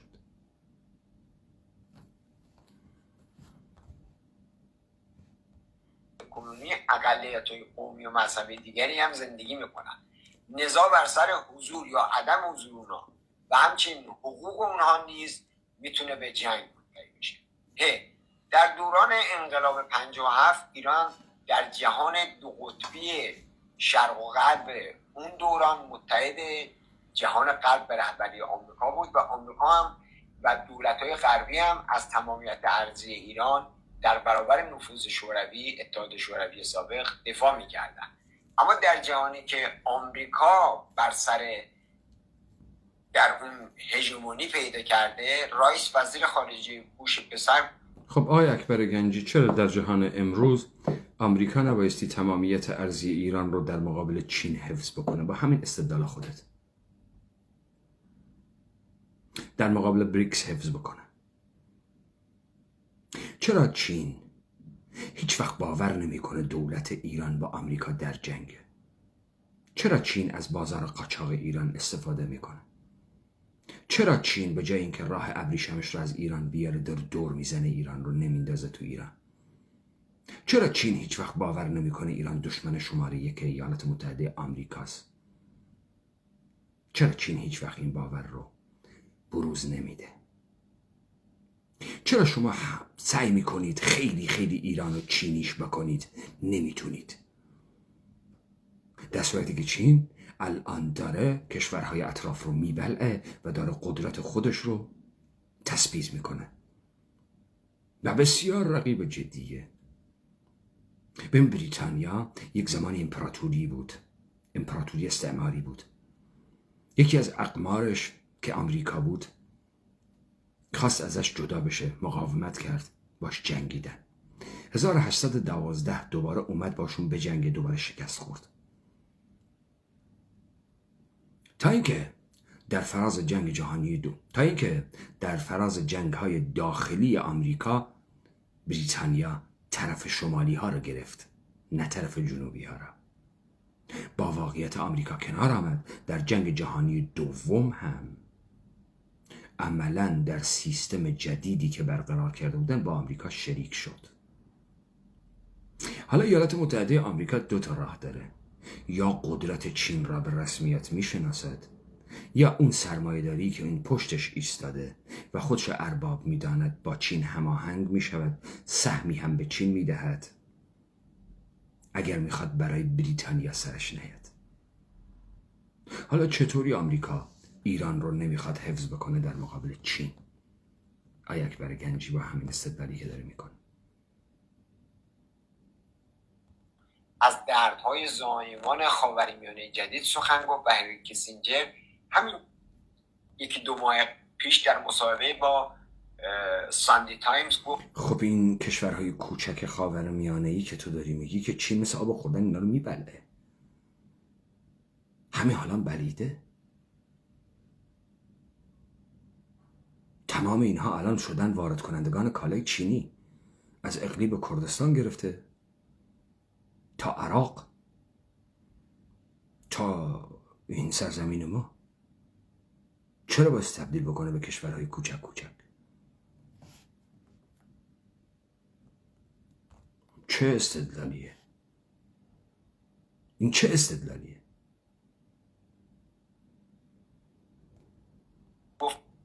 گفت به زودی شاهد تحولات بزرگی در خاورمیانه و آسیا خواهیم بود. هنری کیسینجر گفت که به زودی در تحولاتی در آسیا و جهان میشه. خب راست میگه، به خاطر اینکه پروژه‌ای که الان دارید پیش میبرید پروژه آمریکاست. احیانا پروژه شماها نیست، یه مش تریاکی پیزوری اوره‌ای بی‌تبار بی‌ریشه. احیانا مال شما نیست که توان خلق یک پرسش رو ندارید. این کار شما نیست. این که بیایید این المان فرهنگی زلف چیدن مردمان سرزمین ما رو در عزا تبدیل بکنید به یک پروسه جهانی که یه دختر فمینیست اروپایی بیا زلفاشو بچینی، نمیدونه بر چی داره میچینه. چرا داره زلفشو میچینه؟ کار آمریکاست. کار کیه؟ کار یه مشت آخوند پیزوریه؟ کار شما روشنفکرای بوگندی ایرانیه؟ حرف دارید میزنید آقا.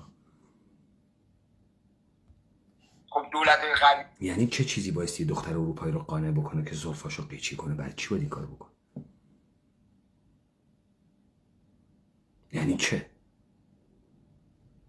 اسرائیل و عربستان الان حامی گروه‌های تجزیه طلب ایران هستن و دائما به اونها سرویس میدن. نه دروغ میگی. اسرائیل و عربستان دارن تمام اونهایی رو که جمهوری اسلامی برساخته دارن ساپورت میکنن.